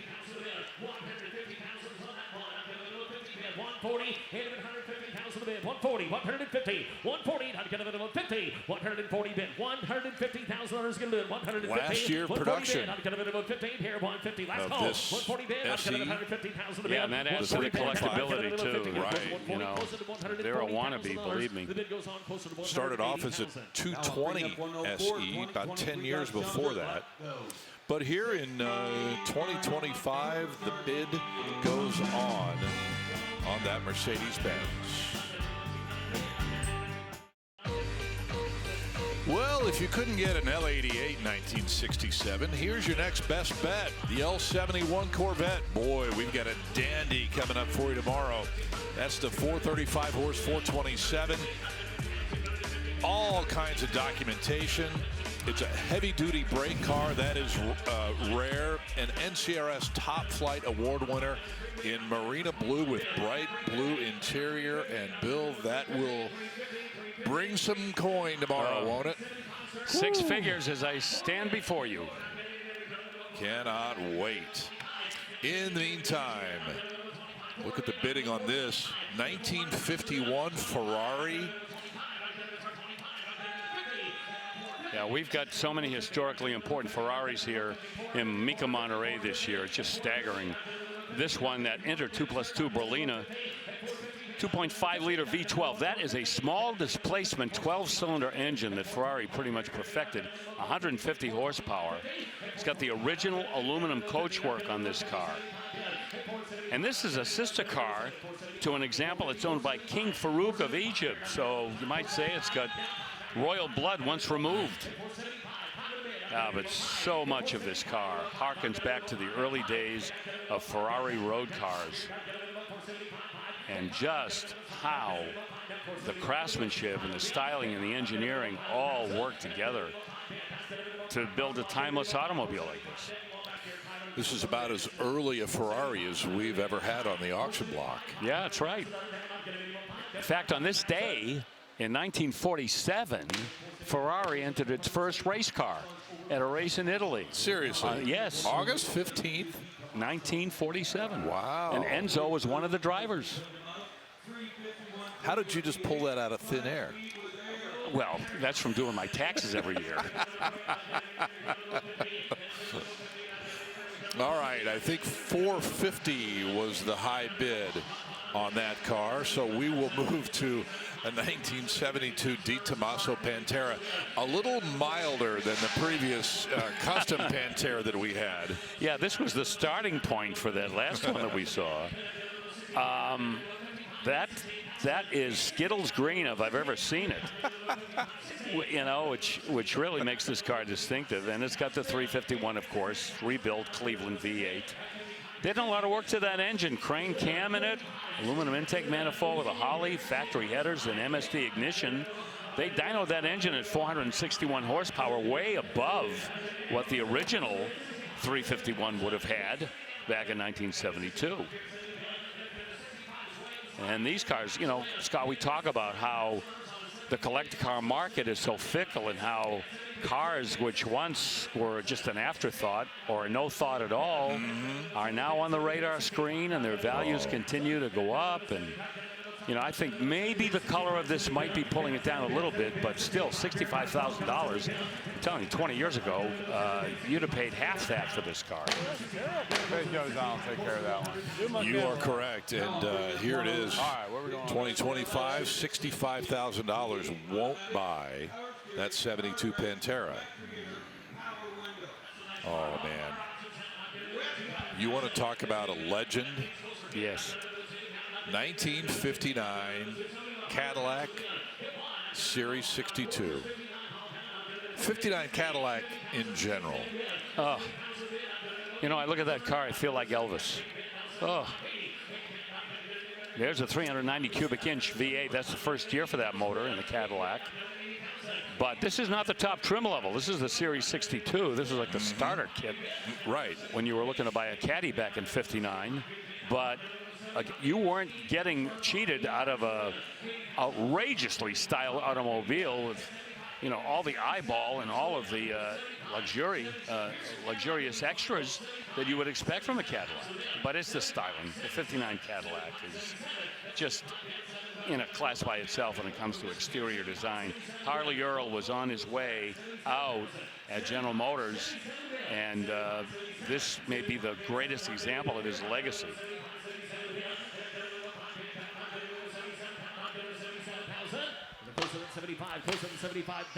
Well, the high bid there on the Series 62, $75,000. I'm going to kind of go out on a limb maybe and say you might want to be at 6 figures for that car. Yeah, I would say very close to that, if not all the way. And that ride height too, I don't know what they did.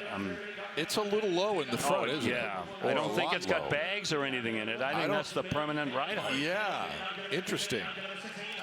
Okay, 1970 Dodge Dart that has been customized quite a bit here, fellas. Chris, let's go to you first. Woo, man, I mean, I'm telling you, this is a beautiful custom build here. And the thing that I'm most impressed by is that they resisted going overboard with this power plant. 392, very streetable engine, very drivable. So I'm glad that we're not opening this up and seeing some massive power plant under there. And Bill, I know you got the list in front of you. The touches on this car just go on and on. Are you noticing the dirty look I'm giving you after what you just said? You know, I'm deciding to turn over a new leaf with you, Bill, and not look at you. Well, you know, I begrudgingly would agree with you. This is an engine that's very streetable. You can drive this car every day. It's not too wild and not too unmanageable. Automatic transmission, too. That's a custom automatic transmission from Bouchillon Performance. So some money was spent in this drivetrain. It's got the Sure Grip diff, 355 gears, the 8 3/4 inch unit. Well done, and into 6 figures. Yeah, real quick. Willwood 4-wheel disc brakes, power rack and steering. It's been mini tubbed, so you can mount just about any kind of rubber you want underneath in the back there. Not fully tubbed, but just enough to give you more clearance back there. This color is called Punaloo Stone over that brown interior. I hope I pronounced that correctly. I think you did, yes. But, you know, it's also really cool to see a 70 Dart being customized to this level, because we don't usually see that. It's either a Charger or a Cuda, you know, but to see a 70 Dart at this level of customization is awesome. Yep. What it would cost to build. What it costs to buy today versus what it would cost to build. Him over him. I'm going to work on you. Absolutely. Then added the drivetrain, then added the tank length. 125 work if I get it. Is there a bidder? If I get 125, would you say? I'm a Mopar fan. You go with. Gonna buy it. Folks, Brian, 125 in the open car. Gotta buy it. I know we are. Like I said, I've said it a million times, there's a car that needs buying. No, that is a car that needs buying. For $125,000, I'll hammer to you. $125,000, and it is. It's closed, folks. Books open, $125,000 to buy the car. Couldn't get him in. No, I'll bring up Well, 111. $5,000 from buying that car. And even another $5,000 would have been well under what it took to build that car, obviously. So that was a good hold by the consignor. Yeah, big money build. All right, here's a really nicely done 66 GT40 Mark I replica that's done by the guys at Superformance, who we are familiar with from their Cobra 427 SC replicas. And yeah, they jumped on the GT40 replica bandwagon and decided to do it right. This one with a 427. The all-aluminum Roush Performance 427. Big power you're talking about here. with all kinds of goodies in that engine. Steel crank, AFR cylinder heads, crane cam. So let's cover that part of it. State-of-the-art transmission underneath in this GT40 replica. Interior all stitched out for comfort. And the color, boy, if that's not the red that replicates the 67 GT40 that won the 24 Hours of Le Mans with Gurney and Foyt, I don't know what does. That's spot on. Yep. Okay, bid goes on that GT40 Mark I replica. And coming into the center of the block now, it is a 1970 LMK 917K replica. Well, take your pick. You want to go domestic or you want to go international? There you go. This one has had a lot of very special work done to it to replicate a real 917 right down to the last nut and bolt. 3.6 liter flat six, a mild 3.6 liter flat six with 360 horsepower, nowhere near what those real 917s were churning out. And you know, to someone like me that's not a 917 expert, I look at that and I say, geez, I think they nailed it. Yeah, well, you know, it's not putting out nearly the same power because it's got half of the engine. Yeah. You know, it's only got that flat six instead of the flat 12, which is essentially two flat sixes made it together. But what's so eye-catching about this is that what they call the hippie livery or the psychedelic livery that became very famous in the 70s. Hey, and this is street legal. You could drive this on the street and you could put it on the track if you wanted to, just for fun. And the bid goes on that 917K replica. Back with more from Del Monte Golf Course in Monterey. Just a moment.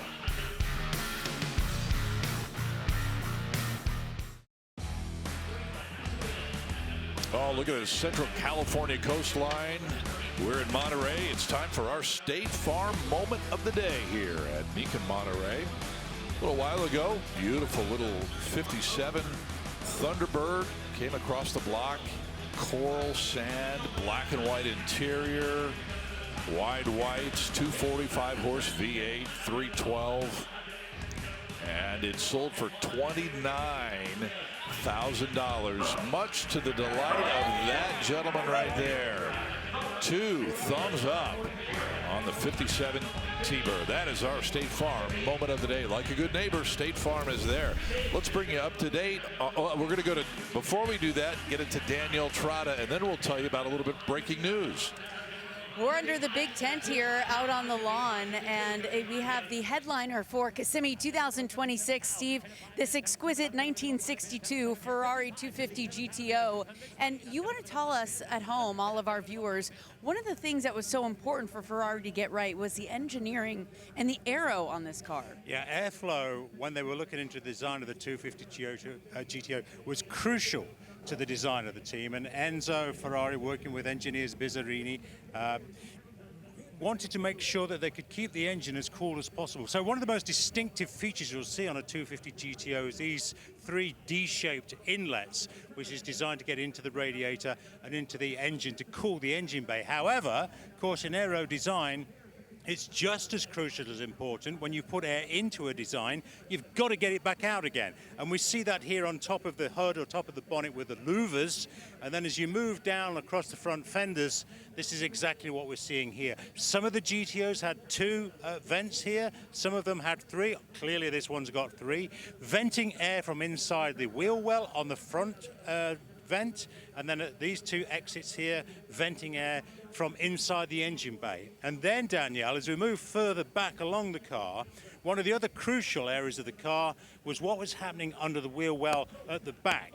And so the designers were playing with a lot of ducting work out here to vent the air that was building up inside the rear wheel well of the car. That was crucial because finally, when we join all the dots, A, B, C, D, E come across, we hit the aero surface on the rear of the car here. And on this section here, you have to have as much clean, quality air as possible to create downforce to push the rear of the car into the track.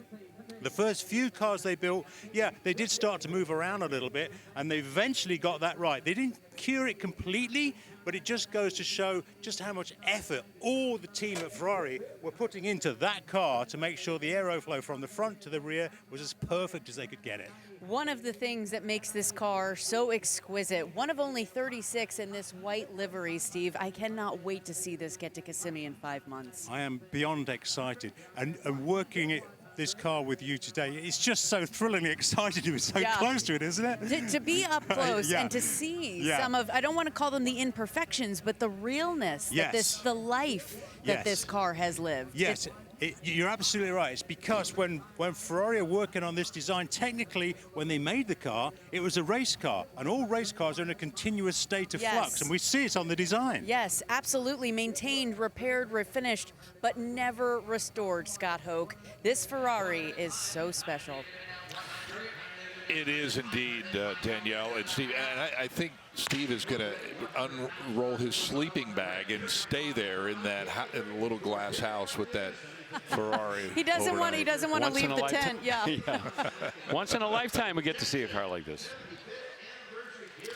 And on that 57 Chevy, the high bid on the Bel Air, $100,000. Well, we told you we had a little bit of breaking news. Check this out, everyone. While we were in the previous break, a 1967 Land Rover with a, believe it or not, LS3 Corvette engine sold for $135 grand. It is the mother of all LS3 swaps. Let's all be honest about that.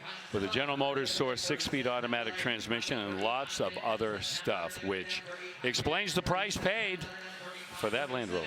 No doubt. Have you guys not seen that before? I've seen LS swaps in Land Rovers before. We had one in, I want to say Kansas City maybe. There has been an LS3 swapped Land Rover go across auction block before. Guarantee. You remember? It was Dallas. It was Dallas about 2 or 3 yeyears ago. Okay. Yeah. 2 or 3 years ago. Check my math. Oh yeah, that's right. Sorry, Bill. Who do you think you're working with? Bill, sorry, Bill. Here's 32 Ford Dearborn Deuce. 75th anniversary high boy, and it just hit a high bid of $42,000. Oh, well done all the way. The high boy, that eternal hot rod style right there with a Roush Performance stroker. Great car. That's the grandfather of hot rods. Yeah. The 32 Ford. You know what? Back in the day when guys are hot rodding, what do we do to go faster? Pull the weight off of our car, and they got rid of the fenders. Here's a 1940 Ford custom pickup truck. Man, we're seeing some fantastic hot rods. This one, all steel body. Ford Racing 302 small block, 4-speed automatic, has overdrive 2 and a 9-inch rear end. Lots of go-fast pieces hanging off that engine. Edelbrock intake, Mallory ignition, serpentine belt drive from the aftermarket, and AC. And another conservative paint job. No graphics, no flames, no airbrushed Viking women. It's just a well-applied orange multi-stage clear coat paint. 37 or 38 rather is the bid.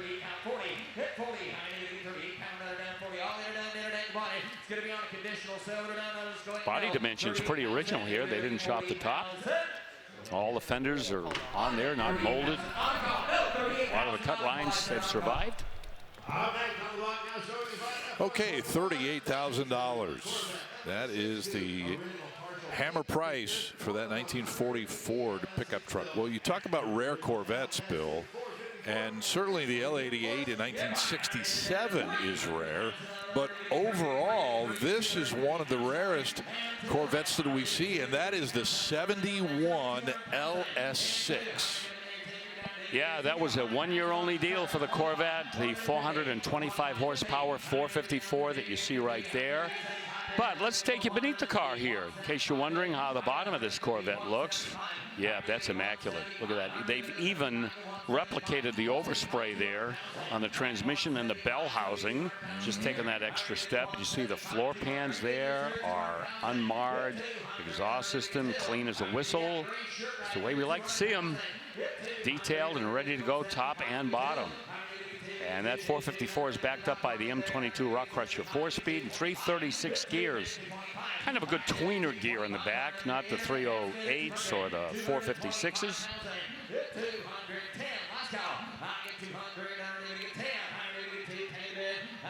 And you see just how impressed everybody is by what they're willing to pay for it. We're at $200,000, but again, this was the 1-year only LS6, and this was probably the farewell firepower from Corvette for a while. And a high bid at $200,000. Okay. So let's back up into the second generation, the first year of the C2, in fact, 1963 with a convertible. It's a fuelie car too, 360 horse, 327, and the convertibles always lag behind the split window coupes on the value chart. But this one has had a fantastic restoration performed on it. 4-speed and 411 gears behind that fuel injected small block. Got the centered metallic brakes, the J65s. Better suited for racing than for the street, but some somewhat brave and hardy individuals will put the metallic brakes on their street cars. Just got to heat them up before they really stop. AM/FM radio, one of the options. And 15-inch steel wheels, not 14s, but 15s on this vet. Okay, high bid of 110. It appears to be Corvette o'clock, at least for this last of the 3 Corvettes in a row. This is from 1970. And not a particularly expensive Corvette, not over the top or anything, but still a terrific C3. Yeah, 1970, you know, probably better known for the LT1, which was that small block powerhouse. This one does have a 350 in it at 350 horsepower. Those specs would have matched the 327 L79 that had 350 horse. But this is a crate V8. This car wasn't born with it. Nut and bolt restoration on it. You see the 67 big block style Stinger hood on there. Yeah, that's it. I was going to mention that. It's the first thing you kind of see when it pulls up. I wonder how exactly they accomplished that. Probably, molded something new to fit, because it's definitely a different size from the 67 hood. Or somebody in the aftermarket could be doing them. You just never know. Yep. But yeah, that would be a challenge to get those contours to work with each other. Quick ratio power steering in that with power disc brakes. And we can't do business on this one either as the bid goes on. Well, actually, it's a conditional sale. So it has sold with... Per the consignor's agreement. Right. Yes. Okay, so 30 grand buys that one. And let's go to 1974 for this Hershey's chocolate-colored Porsche 911. Yummy, yummy. Yeah, they're actually calling it sepia brown. Right. And over that tan interior. And, we were talking a little bit earlier about the 73 being the last year of the long hood. Well, this is the first year of the short hood when the safety regulations came in and Porsche was forced to invent what they were calling the impact bumpers. And as far as style goes, they did such a great job. You can see it in the rear bumper as well. These are actually the shock absorbers right there, 5 miles per hour. And the bumperettes they put in the rear of the car look great too. So Porsche did a really fantastic job of meeting those safety regulations and not giving up too much of the original style. Yeah, every manufacturer was faced with that challenge. Some were able to do it better than others. We've had Jag E-types come through here with, those licorice chiclets at both ends of the car. And, it's acquired taste. You either say, hey, they did a great job, or, oh, boy, that really kind of ruins the effect. So depends on your point of view, but they had to do it. It was mandatory.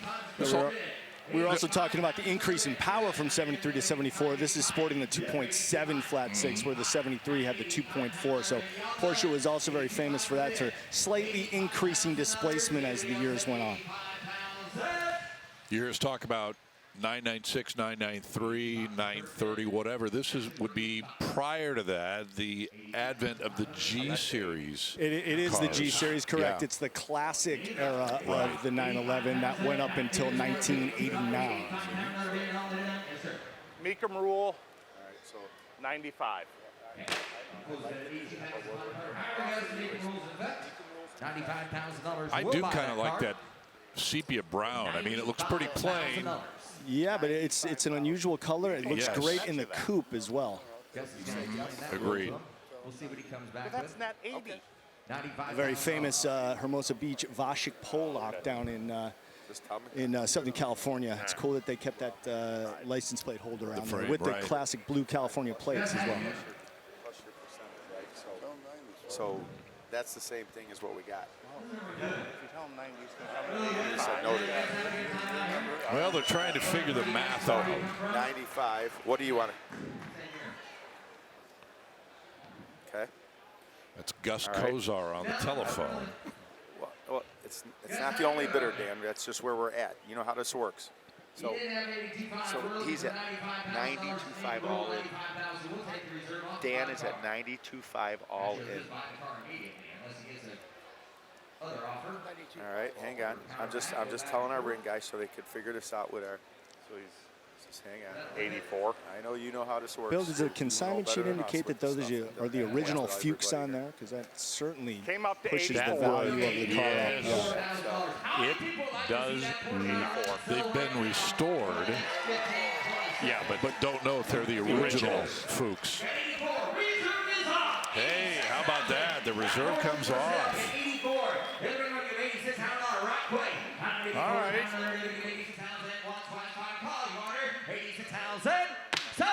All right, Dan, you got it. We negotiated back and forth. How about that? $84,000. That's an absolutely appropriate price for that car right there. That's where the market is on the air-cooled G Series. And we will return with more from Monterey after a short timeout.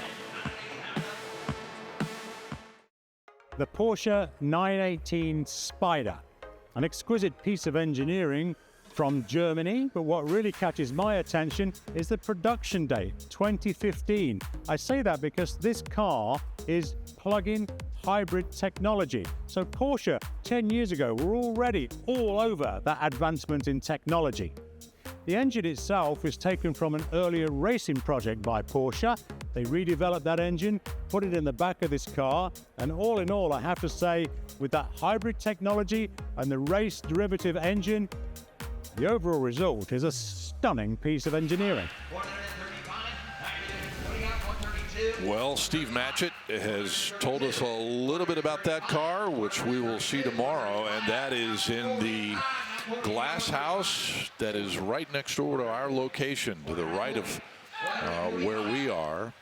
300 SL Gull Wing is in there, BMW 507, right, from 1959.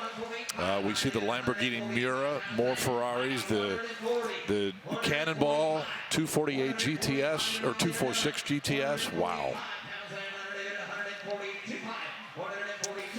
And here in the auction tent, we have a 2019 911 Turbo S that's on the block now at 140 grand. Oh, baby, this is dressed to kill. 3.8 liter flat six, 580 horsepower, 7-speed PDK automatic transmission and all-wheel drive. Porsche Turbo, two of my favorite words.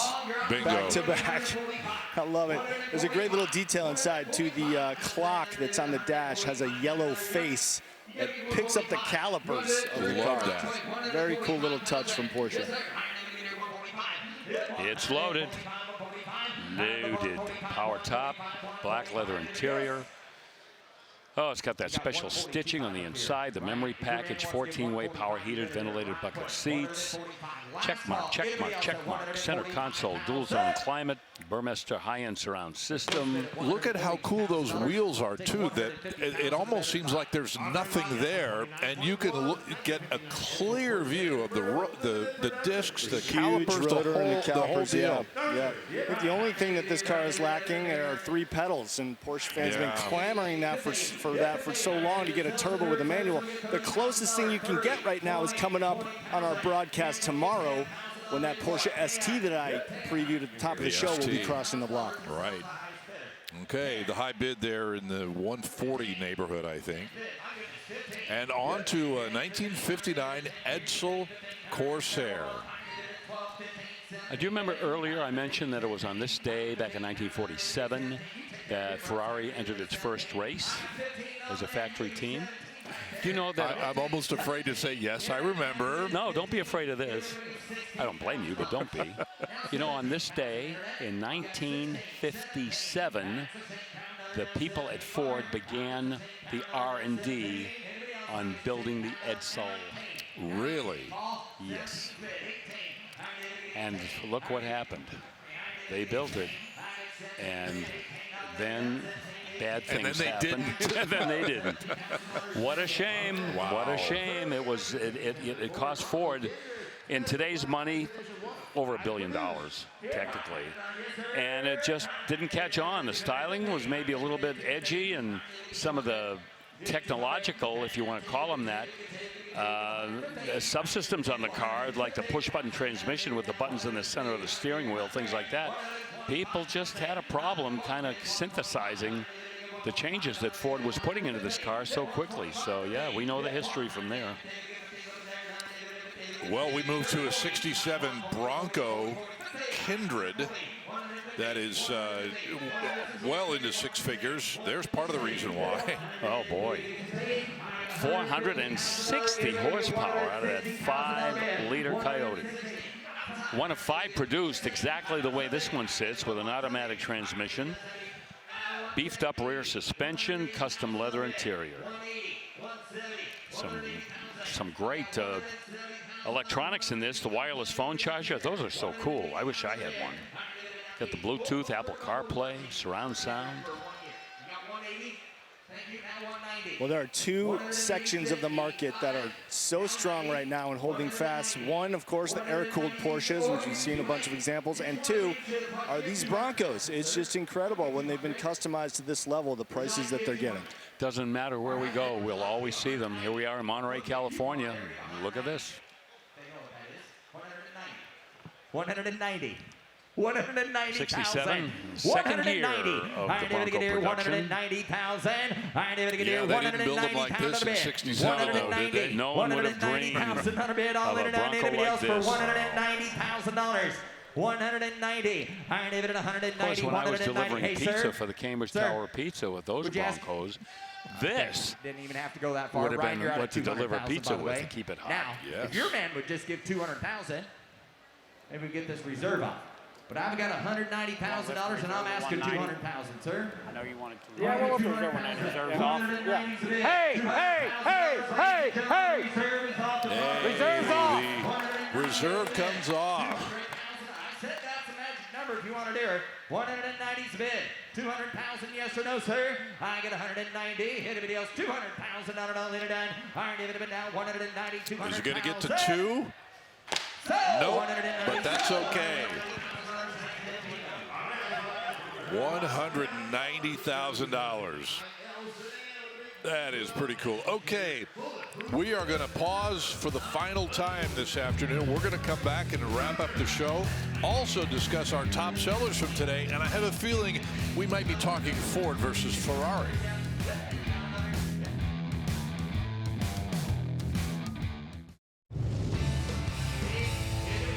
Okay, here's a rundown of our most valuable cars here today. Just a few moments ago, the 67 Bronco Kindred gabbled for $190 with that Gen 3 Coyote under the hood, one of only 5 built.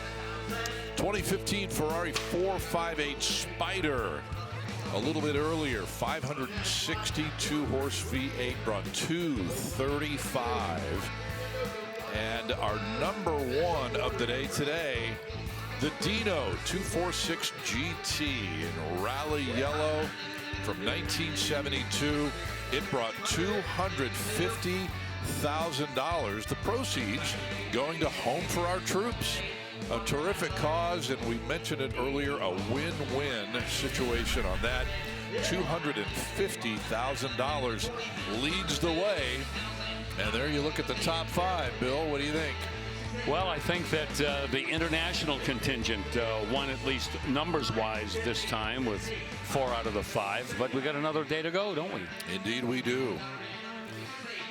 All right, as you digest that for a minute, let's send it over to Danielle Trotta one final time. Scott Hoke, try not to be too jealous, okay? Because this is quintessential California, if I've ever seen it. A Mercedes-Benz convertible SE 280 SE from 1969. I love the two-tone combination of the white exterior with this beautiful Mercedes-Benz red leather interior, Steve Matchett. And I feel like I took this from my house in Pasadena up to my beach house here at Carmel by the sea and had a lovely ride up the PCH doing it. It is a beautiful car for Monterey, and you've got all the electronic assistance in there, right? Power steering, power brakes, you've got automatic transmission, air conditioning. Yeah. It's made for Monterey. Absolutely beautiful, and it's going to cross the block tomorrow here, Scott Hoke. So we'll see if somebody can take this one home, and if they live in the state of California here, don't you just think this says California Dreamin', this beautiful piece right here?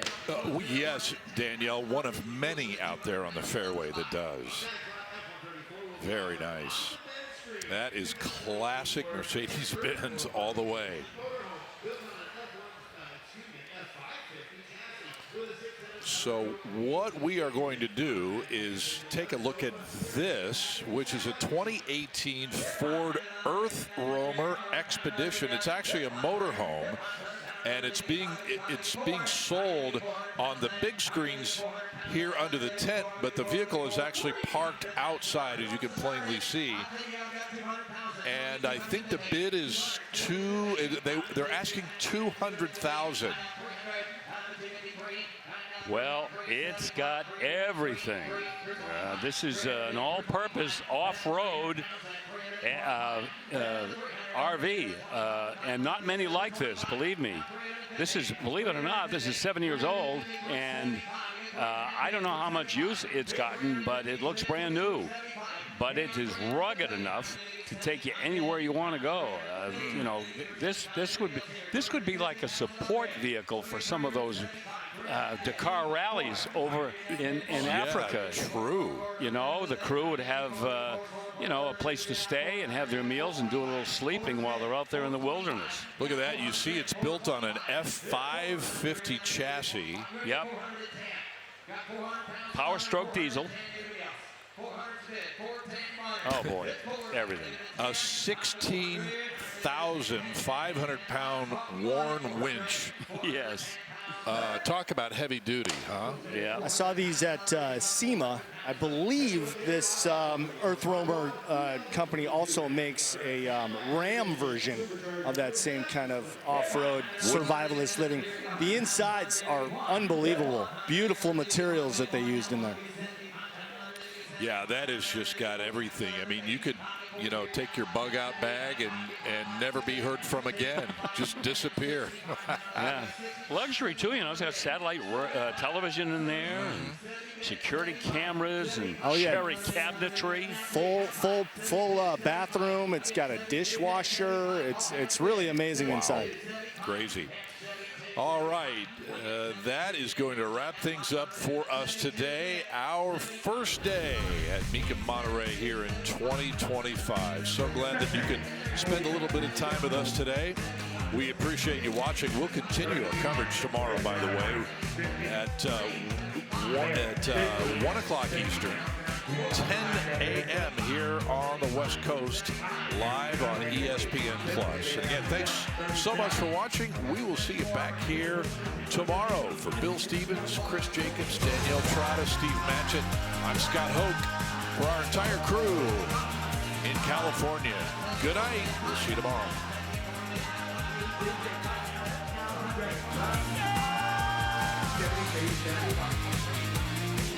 Chevy.